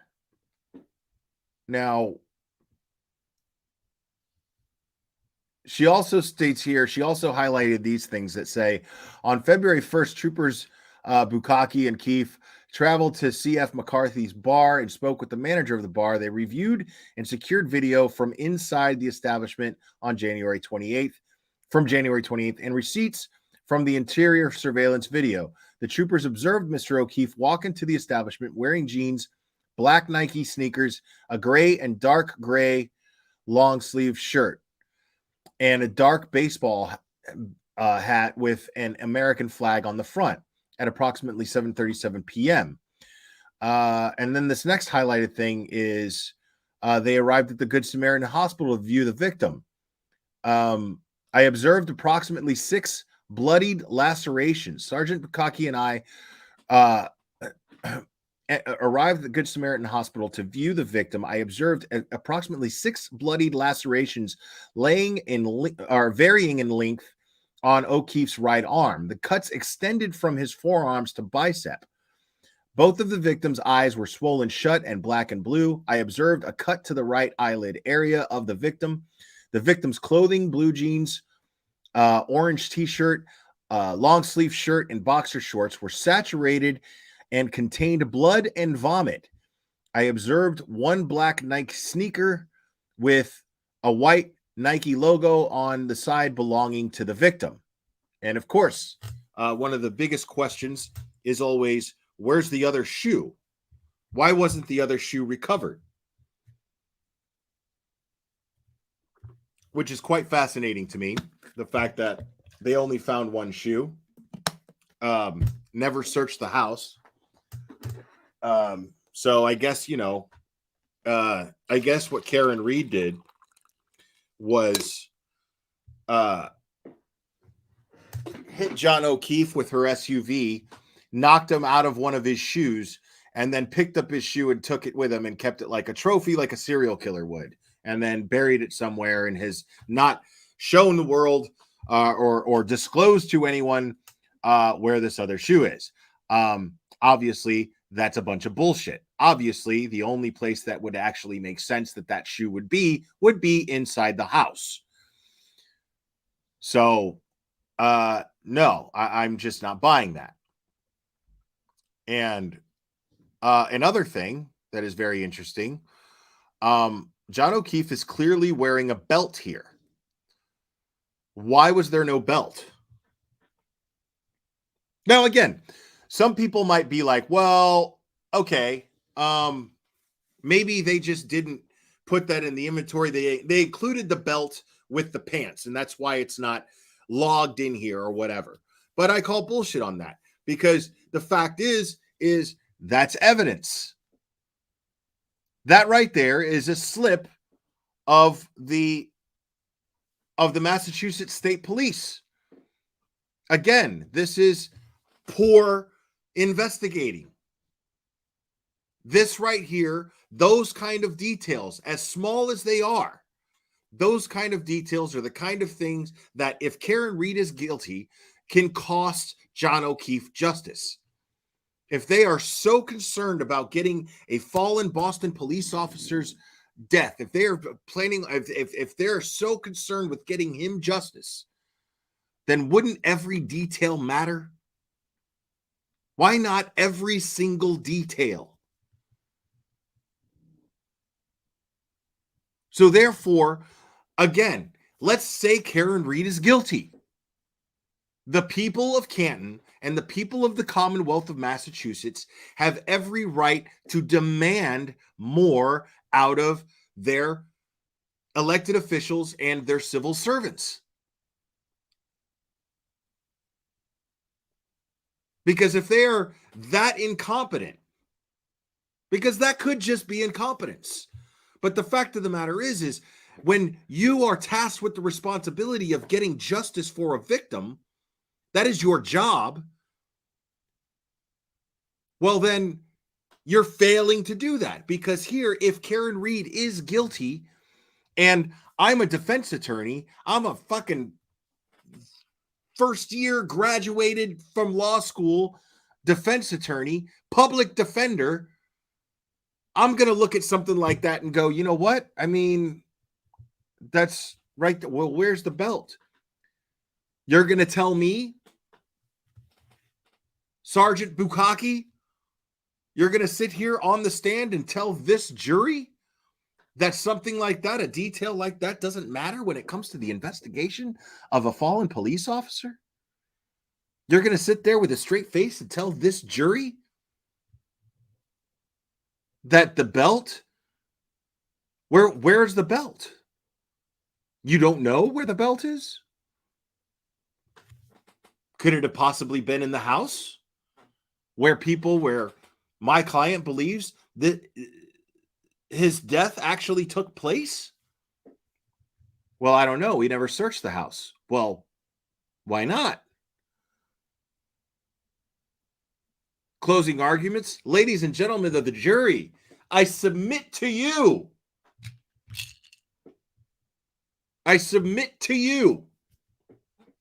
that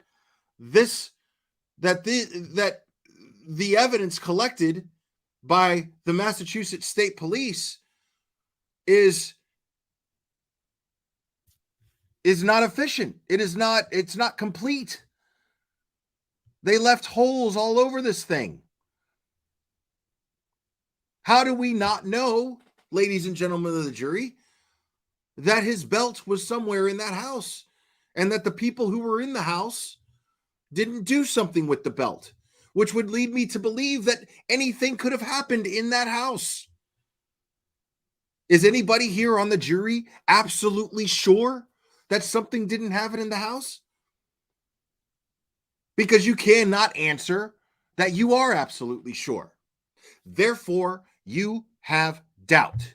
And therefore, since you do not have doubt, or therefore, since you do have doubt, and you cannot rule beyond a reasonable doubt that my client is guilty, well then, if the belt don't fit, you must acquit.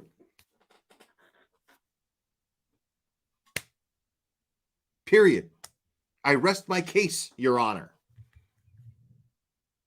The defense rests. Easy. Fucking easy. That's just the belt. When I say just a drop in the bucket, I've never used a more accurate analogy in my life to describe reasonable doubt in a case. I have never. That is just a drop in the bucket of things that could create reasonable doubt in an entire jury, not just one jury, which is all the defense's job is to do. Create doubt in one juror, but instead you can create doubt in everybody. There's nobody with a fucking brain that isn't going to look at that and go, I don't know. And if a juror straight up says, I don't know, you know what that's called? Doubt. You cannot convict someone if there is doubt. Period. Done.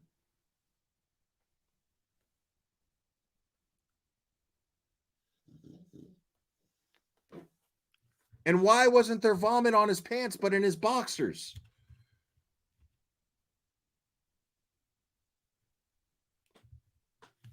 Now, you've all heard my speculative theories on that, which I won't get into, but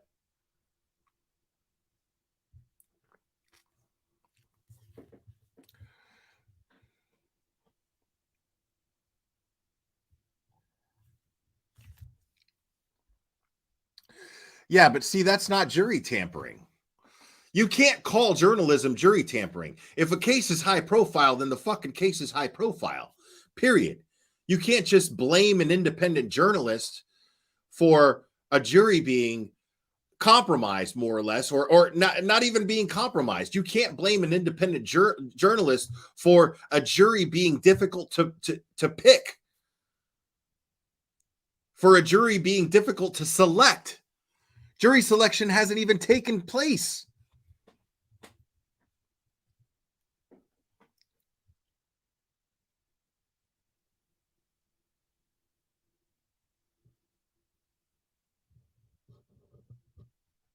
And right, they're not going to just call a mistrial because they can't. They'll move the case if they have to. They'll just move it. The only way that the issue of jury tampering or jury tainting, jury pool tainting is going to come up is if somehow Ken Mello manages to somehow prove, or Lally can somehow prove that there was some sort of collusion taking place with the intent to taint a jury pool. That's just not going to happen. I just don't see that happening. And I love this shit because I love hearing these idiots, dude, talk. I was listening to Plevin and Butt Blood. I was listening to them talk about this case and talk about Karen Reed's phones being seized, and they were talking as though Karen Reed had 45 minutes to scrub her phones before they took them. And I mean, they're already getting in front of the idea that they're not going to find anything. They're already making excuses as to why they wouldn't find anything on Karen Reed's phones. But I haven't heard anyone say that. I haven't heard anything other than, I haven't even heard an official court officer state publicly that Karen Reed's phones were seized. I heard a reputable news reporter quote and say that Ken Mello told him that, but that's all I heard. That he spoke to Ken Mello and he said that Ken Mello had Karen Reed's phone seized. That's all I heard.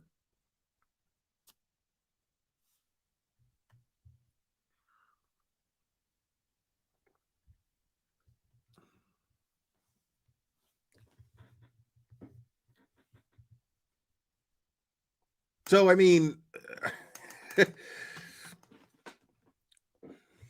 Clever baby boy. Clever's finally chill. He's just sitting. He's just laying down next to my feet now. You got sick of tearing up the carpet? I'm glad you did, buddy. Hey, I love you. Mm-hmm. Little shithead. Yeah, I'm not. I mean,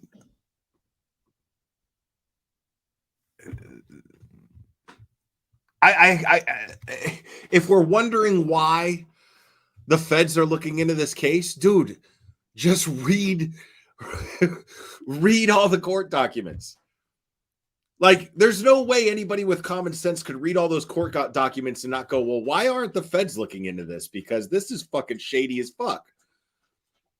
That was one of the first things I thought. I was like, how is this not being intervened by federal entities?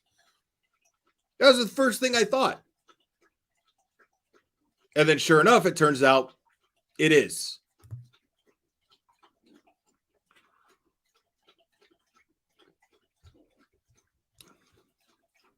Can you hear that? He's over there drinking water.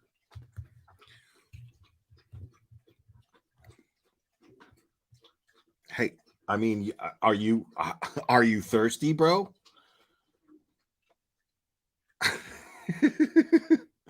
Are you thirsty, buddy? Come here. Come here.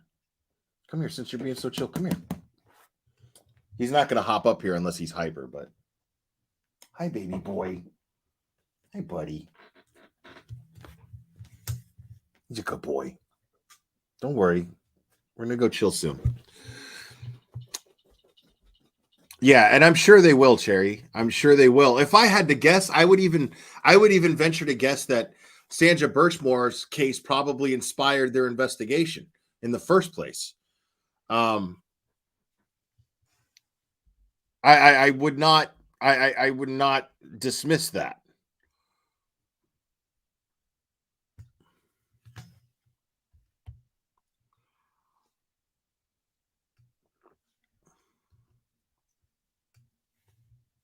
Yeah, that's what I was just saying, Sleuthy. I guess Sleuthy was typing it as I was saying it.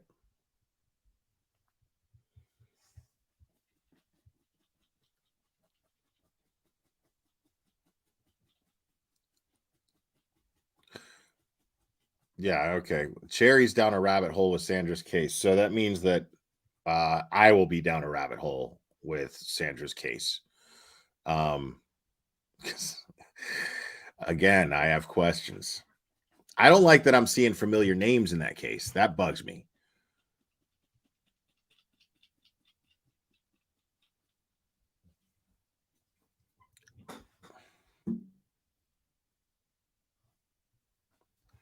What is misophonia? I don't know what that is.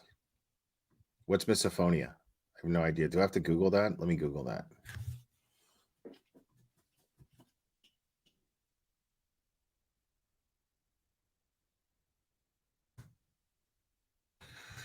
Misophonia is a disorder in which certain sounds trigger emotional or psychological responses that some might perceive as unreasonable given the circumstance. Those who have misophonia might describe it as when a sound drives you crazy. The reactions can range from anger and annoyance to panic. And no, that's quite an exaggeration. No, I don't have misophonia. I'm easily distracted. Sorry if I'm trying to stay focused. If I'm clinically diagnosed with ADHD and then I have a dog ripping up a carpet over here while I'm trying to go over a case that requires all of my thinking skills because I have I have the attention span of a moth. So when yeah, I'm easily distracted.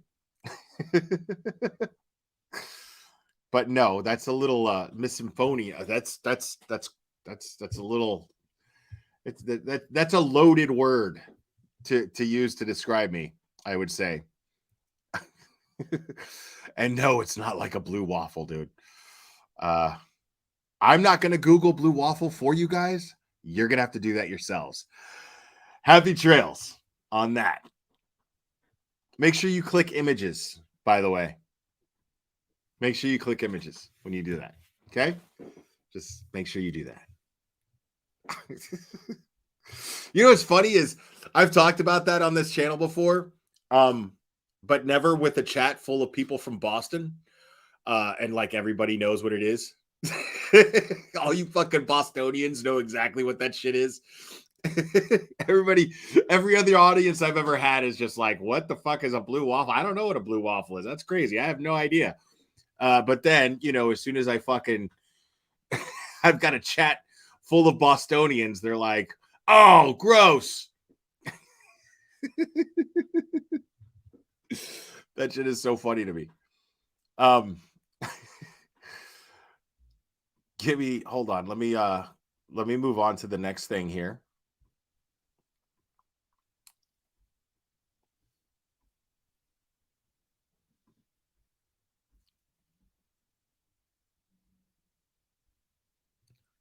So that brings me also to it's pretty much the same thing. I posted Sleuthy's version of Olivia's post. She didn't repost it. She just had the same questions. Where was John O'Keefe's hat when it was recovered from 34 Fairview Road, February 3rd, 2022? Why is it not listed in evidence? Did someone from the home call and say they found John's hat and wanted to turn it over? Also, where is John's belt? We know he was wearing one. What about socks? I'm also just saying February 3rd, 2022 is also when Trooper Evan Brandt from Crime Scene Services went to John's home with Trooper Michael Proctor and documented all sides of John's Chevy Traverse and the garage doors. Okay. And I love that. I love this. I have to show this because this is really funny to me.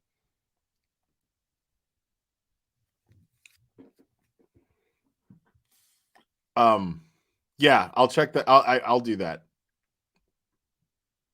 I love when people do this because here she is and she posts, O'Keefe's jeans, O'Keefe's plaid boxer shorts, O'Keefe's right sneaker, O'Keefe's left sneaker, O'Keefe's orange shirt, O'Keefe's gray long sleeve shirt, which is not listed in the evidence, but we photographed an item, but was photographed item and evidence recorded by law enforcement for 34 Fairview Road.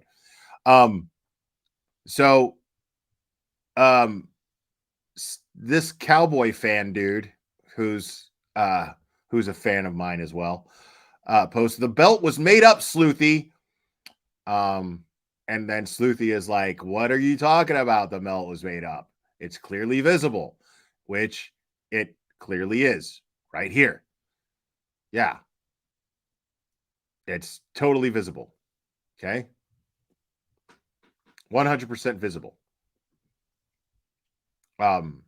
So I mean, that's the photograph. That is the still that people are demanding and asking the question, where is the belt? It stems from this piece of evidence right here. So, I mean, right, Gregor Smith, totally. It's just so funny to me. These people have no arguments. It's just always so funny to me. These people never have any arguments. So there's some interesting stuff here. So Sleuthy messaged me. I guess she had an epiphany of some sort, and states, evening of February 3rd is when Nicole Albert had her pre-scheduled interview at her house too, after Proctor was at John's house all day. So this is interesting. So Jen McCabe is interviewed by Proctor at 34 Fairview Road. And then she called him back and says that she forgot something. She forgot to tell him something at 9 a.m. because she just remembered something, which was about an hour after Julie Albert showed up at 34 Fairview Road.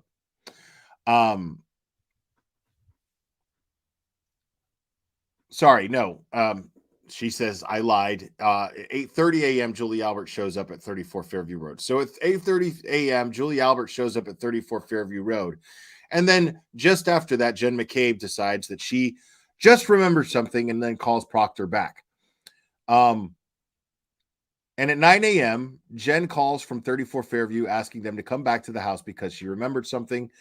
And then I asked, wait, so they interviewed Jen McCabe at 34 Fairview on the morning of twice, but went to Jen's house to interview the owner of the crime scene 5 days later. Right. And then she clears it up, says, went to Jen's house to interview the owner of the crime scene that same day on 129, Brian Albert.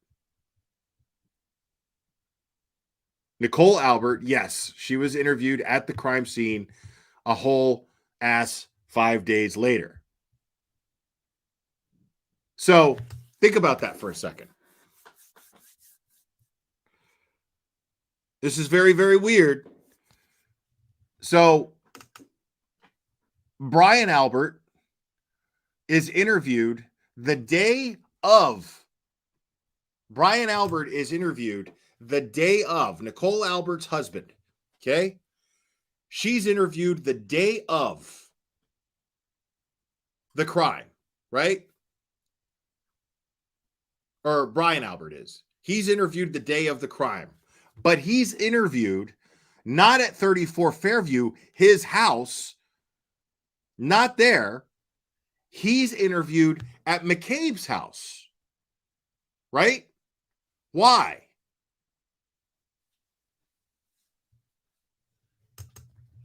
Why wouldn't... Now, it might be that Proctor is like, hey, I need to talk to you guys. When's a good time to interview you? Blah, blah, blah. Okay, well, all right. When's a good time to interview? Okay, well, I'm not at home right now, Brian probably says. He says, I'm over at this house, which would be the McCabe's residence, right? So he goes over there again on the 29th.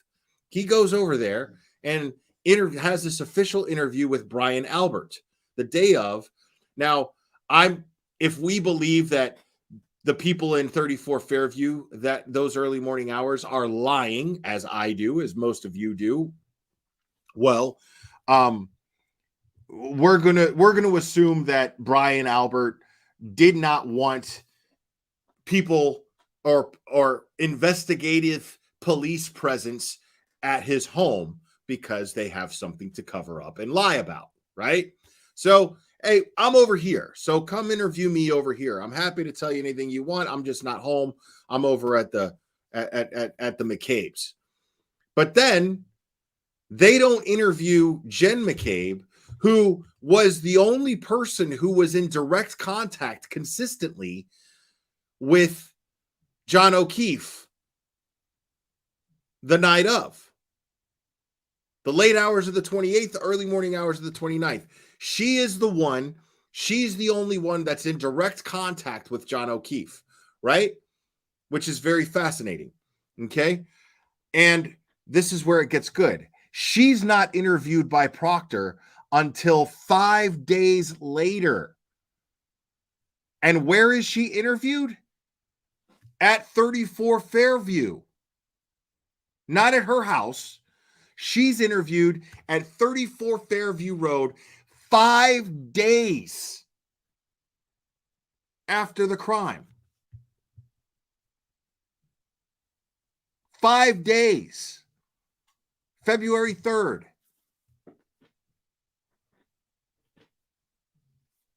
Am I mixed up? How am I mixed up?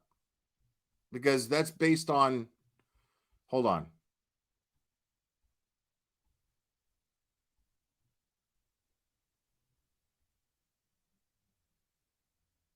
Oh, not Jen. I'm sorry. Nicole Albert. Nicole Albert was interviewed.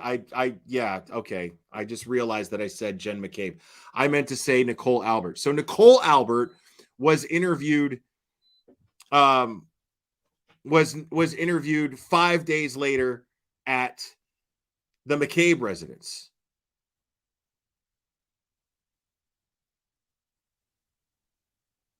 in a pre-scheduled interview. Okay, then I got our communications mixed up. Okay, so she was interviewed at her house. Jen's sister, right. Okay. She was interviewed at her house. But even still, okay, sorry, that's a little detail. I misspoke. So file a motion to have me, recused from this case because I misspoke. Excuse me. So Nicole Albert isn't interviewed until 5 days later at 34 Fairview Road. But 5 days? And the only thing that she says in her interview that the most that she can contribute as far as information is that she slept through the whole thing and heard everything later.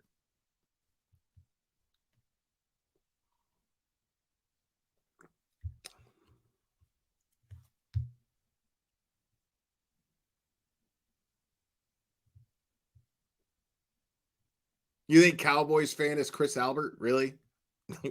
See, the thing is, man, it's really hard to deal with, because there's so much shit that people throw around, dude. You know what I mean? There's just so much shit that people throw around on social media. That's why I don't fucking go into Facebook groups when it comes to these crimes. That's just why. I end up arguing with people back and forths. I just don't do it.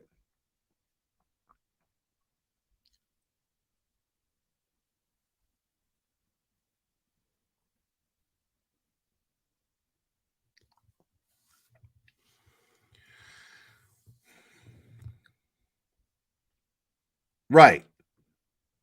Yeah, so but that doesn't really prove anything either. I mean, you're right. It's not a far reach at all, but at the same time, how many people have, their phones fucking glued to their hands and they're just always on it no matter where they are. So it's not crazy that she would text somebody 2 minutes prior to her Googling the suspicious Google search. It's not suspicious at all. What is suspicious about that is that the texts are deleted. That's suspicious. The texts are deleted.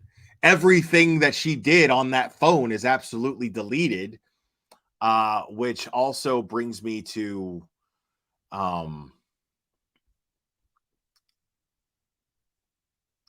this next thing.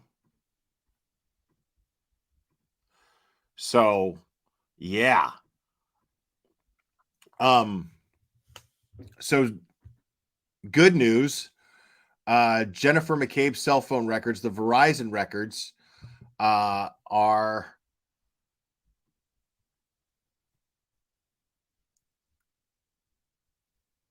Verizon records have come in.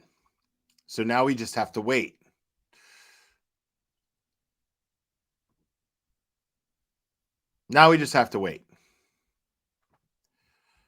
So, but that's a big deal.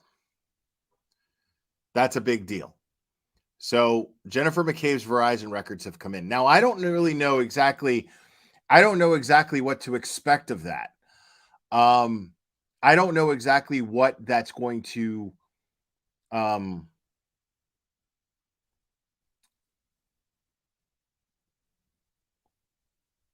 yeah, that's McGruff. That's from my live stream yesterday. It's from the commercials I was playing yesterday. McGruff the crime dog. Take a bite of the crime. Wow. So I don't know. I really don't know exactly what to expect of that, because they're not going to recover the deleted they might be able to recover the deleted texts, maybe, but whatever was said on these phone calls can't be recovered.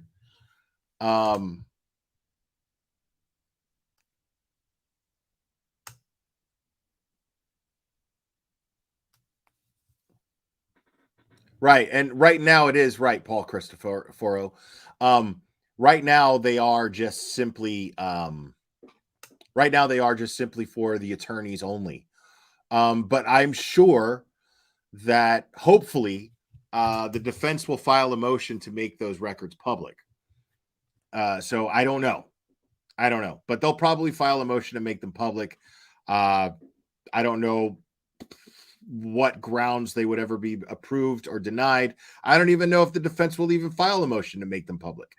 But I sure hope they do. I sure hope they do.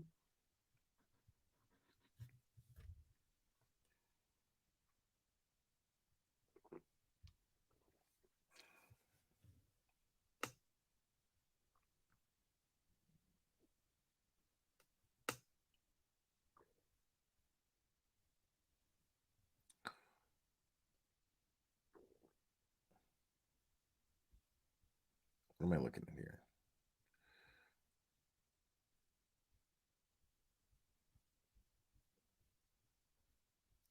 Sorry, I'm looking over at chat here too. So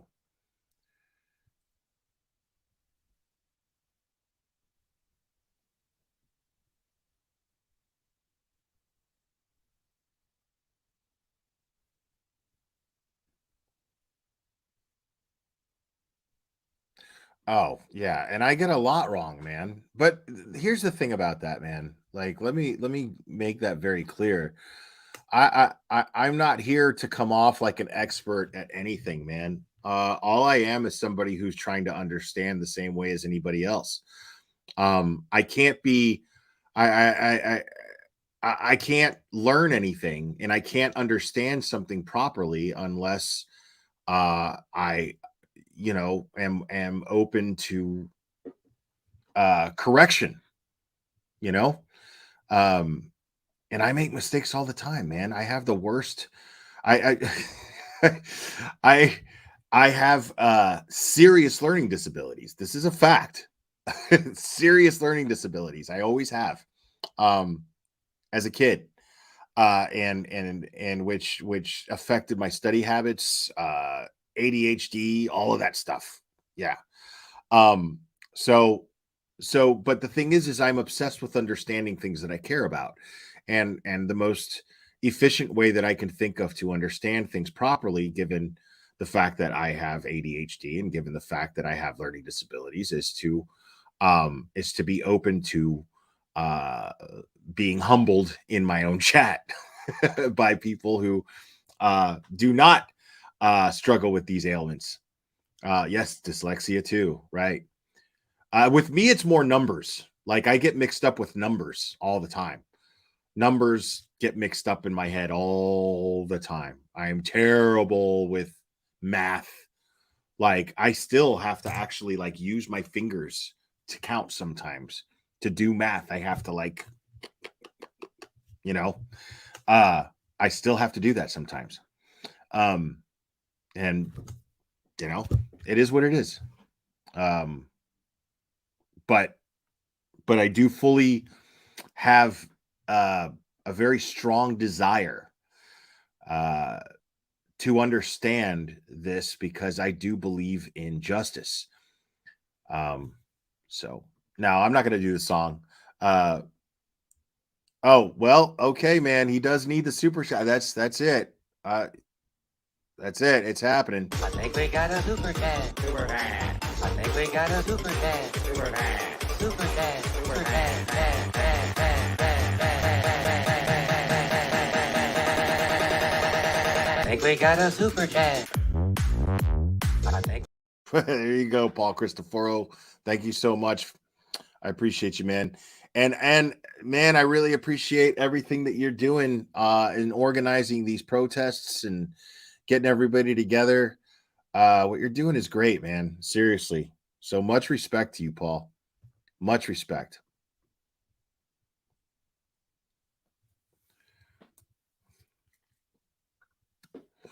No, like when I say I'm stupid, like I'm joking. You know what I mean? Like there's in a lot of ways I am smarter than the average bear. I know this about myself. But I have issues with learning, with obtaining information, processing it, and sealing it. I have issues with that. I've always had issues with that. It's nothing that I can, that I can really do about it other than take my time a little bit, and ask people for help on certain things. And that's just how I am. I have always been that way.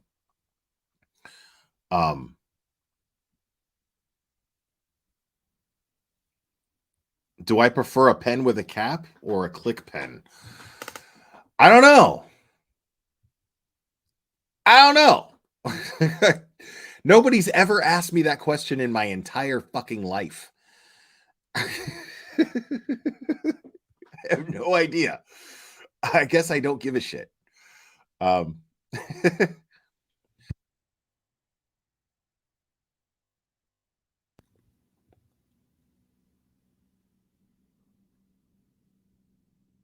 Yeah. I know I prefer a pen over a pencil. I preferred pencils when I was a kid so I could erase, but and oh my god, my handwriting, if you all saw my handwriting, Jesus. If you saw my handwriting, you'd think I was a genius because supposedly like really smart people have really bad handwriting. Yeah. If you were to judge my intelligence based on that theory, and based on whether or not I was smart based on my handwriting, oh man, you guys would be like, this man is a genius, because it is ineligible or ineligible, unlegible, if that's even a word. Not legible.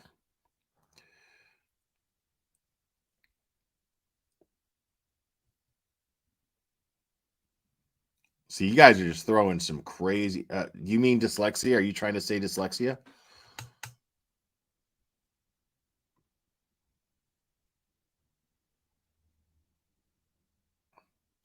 Yeah, I mean, I have like a lot of life experience. Like I've lived a pretty wild lifestyle most of my life. When you have the type of personality that I have, which is kind of like someone telling you you should do this and do that, and then me having the personality that's just generally out of principle, like fuck you, no, I'm going to do the opposite because you told me to do that thing. Well then you have a lifetime of someone learning the hard way. And I think the hard way is probably the most efficient teacher in existence. I come from the school of the hard way. So that's mostly where my wisdom comes from. So yeah. But now, if you want me to read a book about it, I'll read it, and I'll read it fast, and I won't remember a fucking thing that I read simply because I'm thinking about something completely different as I'm reading it. That constantly happens to me. Constantly.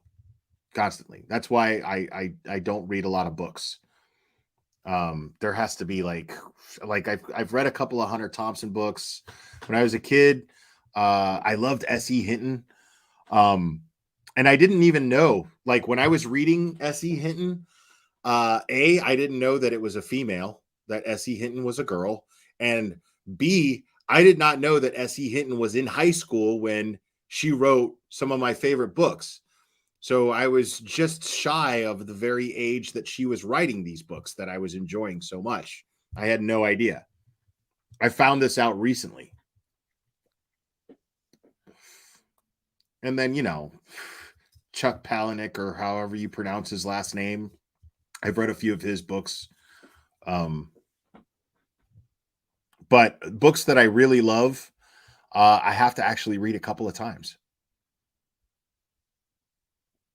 But now, like when I'm at the gym, I'll just, if I'm not listening to music, I'll listen to like audiobooks and shit like that.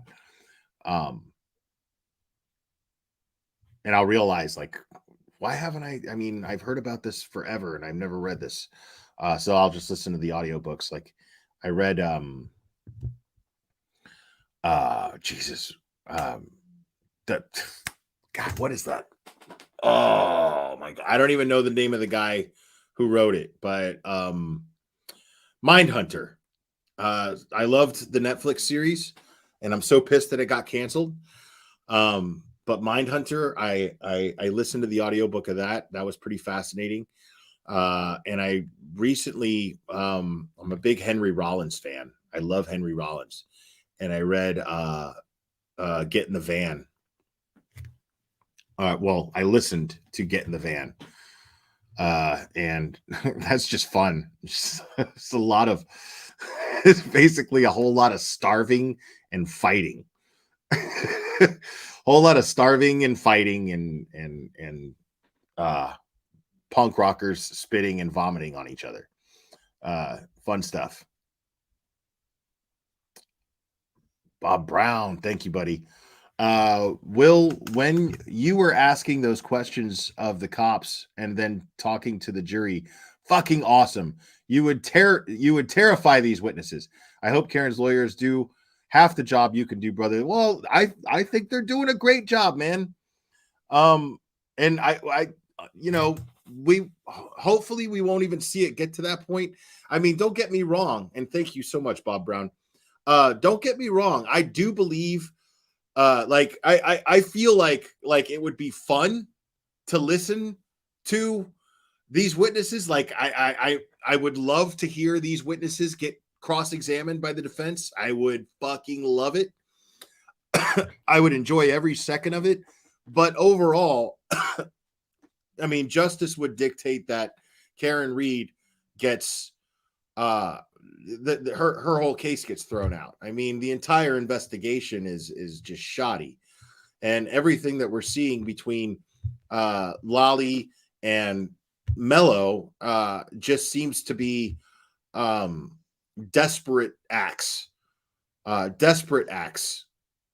not even really maintain a case against Karen Reed, but to again deflect the attention away from those so-called witnesses that were in 34 Fairview on the early morning hours of January 29th, 2022.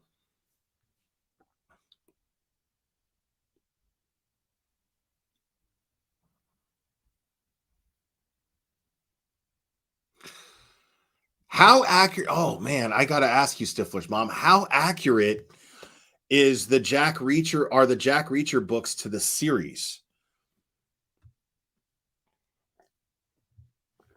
Because been watching the Jack Reacher show. I'm in the middle of the closer to the end of the second season now. But I'm a big fan.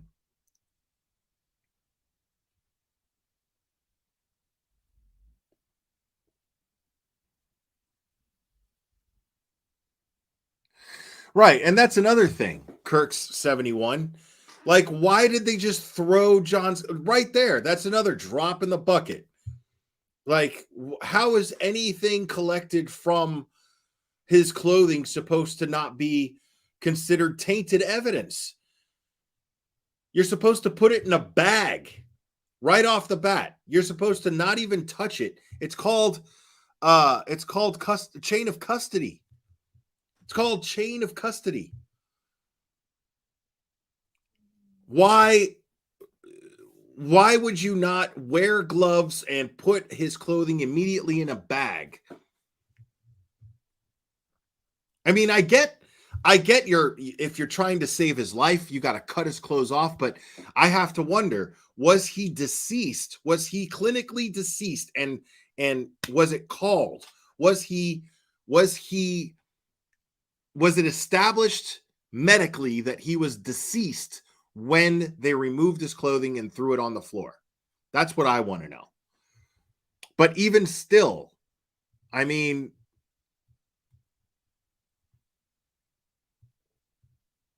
and you're not supposed to collect blood with red Solo cups either. Another drop in the bucket. The leaf blower, another drop in the bucket.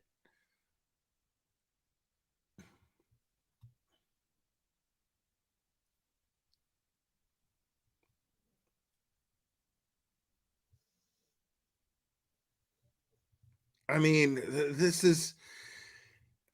it's just crazy to me. And then everybody I see on Twitter who is so adamant about Karen Reed being guilty are always stating the stupidest arguments.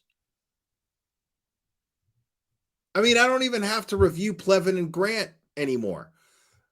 All I know is Grant has a good vocabulary. That's all I know. Like the only thing that I need to know about Grant is that he has a good vocabulary, but he doesn't know what the fuck he's talking about. And unfortunately, I happen to know that his asshole bleeds and he needs to smoke weed to prevent that from happening. Those are the only things that I know. But I mean, dude, like for him to sit there and say something like that a client cannot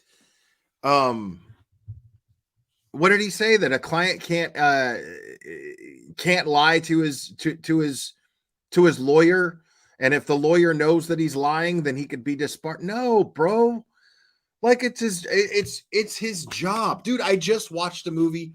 I do this like I was talking about with books too. I do this with movies too, where there's a classic movie that I'm just like, holy shit, why have I never seen that? I watched this movie just the other night called And Justice for All. And it has Al Pacino in it. And Al Pacino, I don't know if he won an Oscars for it or whatever, but he's known for his acting in this. And there's a lot of really overacting, but it is a bizarre and surreal movie the way that it's made. But everybody just goes nuts. It's all about the law, and it's all about attorneys and criminals, and it's in the 70s, right? Hold on, I gotta show you guys this. This is fucking very funny to me. This movie is the most intense movie, and it has this closing scene that Al Pacino is like known for, right? He's like, I'm out of order, you're out of order, right? He loses his shit, right? And and like it follows and it ends like it's this really intense movie, really intense, but it's like filmed almost like and set up like a 70s fucking sitcom. It's so weird. It's so weird. I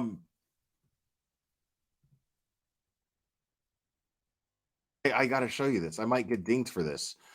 But this is how the movie ends. After this guy, okay, so basically, so Pacino, this is really funny to me because Pacino loses it, right? Everybody around him is either going crazy or they're dying. His partner loses his shit, right? Because he's a defense attorney, and then he gets his client off and then for murder, and then his client ends up murdering somebody. So he has this moral breakdown. He has this moral total like just meltdown. And he gets drunk, and then he goes to Al Pacino's house, and Al Pacino's just seeing everybody around him either dying or going crazy. And then his partner ends up, after having this breakdown, he ends up shaving his head. Really weird. He ends up shaving his head, and then, you know, he starts throwing plates. He has this meltdown in the courthouse, and he's got a dolly full of plates, I guess, that are supposed to go to the cafeteria, and he just starts chucking them at people, and the cops are about to shoot him, but then he stops the cops from shooting him. He's like, that's my partner! That's my partner! No, don't shoot him! Right? He flips out. And then he has this thing in court where he has to like defend a judge, right? And the judge says, I want you to defend me. And he's like, I don't want to defend you because you won't, I've got a client, and I have all the evidence that's going to get him off, and you won't let me defend my client properly. So I can't defend you. It's a conflict of interest, blah, blah, blah, blah, blah. And then he ends up actually defending him. And then in his opening arguments, he ends up losing his shit and snapping himself. He totally loses his shit, right? And he knows that his client is guilty, right? Now, he's about to get disbarred. This is funny because I watched this last night, and it was it was after I talked about Grant not knowing what the fuck he was talking about attorney-client privilege. Because here he is saying he's going to get disbarred because he knows that his client is guilty. His client admitted to him that he was guilty. And he's sitting there going, oh my God, I don't know how I'm going to do this. I don't know how I'm going to do this. Right? So he loses his shit and he flips out in the very first, like in his opening arguments, and tells the jury that his client is guilty. And the whole courthouse is, the courtroom is like, oh my God. And he just pissed away because the judge supposedly raped this woman and beat her and sodomized her and did all these horrible things to her. And then he just snaps and his conscience gets the best of him. And in his opening arguments, he flips out, tells the jury that his client is guilty. And he's totally guilty. He's guilty. Right. And then they carry him out of the courtroom. And then this happens. Like this, right after that scene, this is how the movie ends. Look, watch.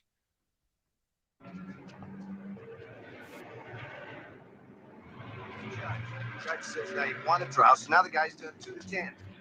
Believes him.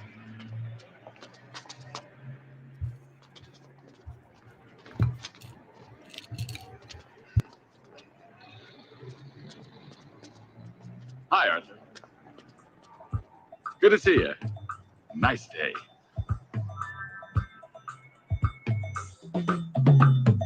I went to day school. I went to night What? school. Listen to this fucking song. What the They fuck gave is me this? a diploma when I was through. I learned that air was clean and sex was dirty. What? And two made four.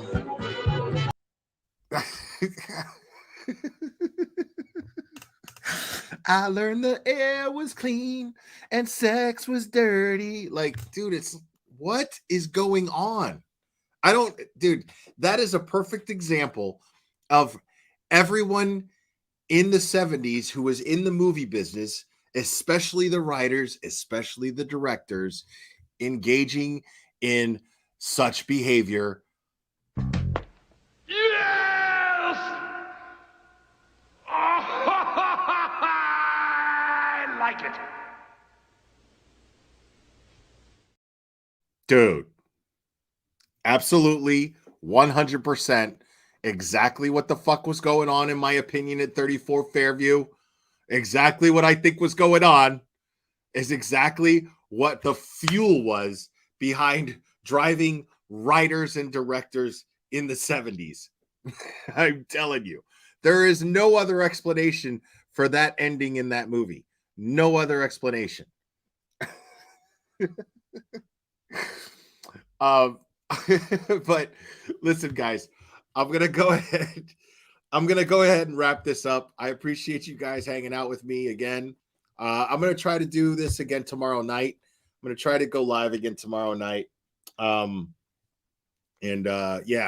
because I love hanging out with you guys. I love discussing this stuff with you. Yeah. So, anyways, guys, you guys are fantastic. I appreciate you guys liking the video. Please like this stream. And please subscribe if you're not already. And for all you newbies, I hope you're enjoying the channel. And I appreciate all your support. You guys are amazing and fantastic. I love you guys very much.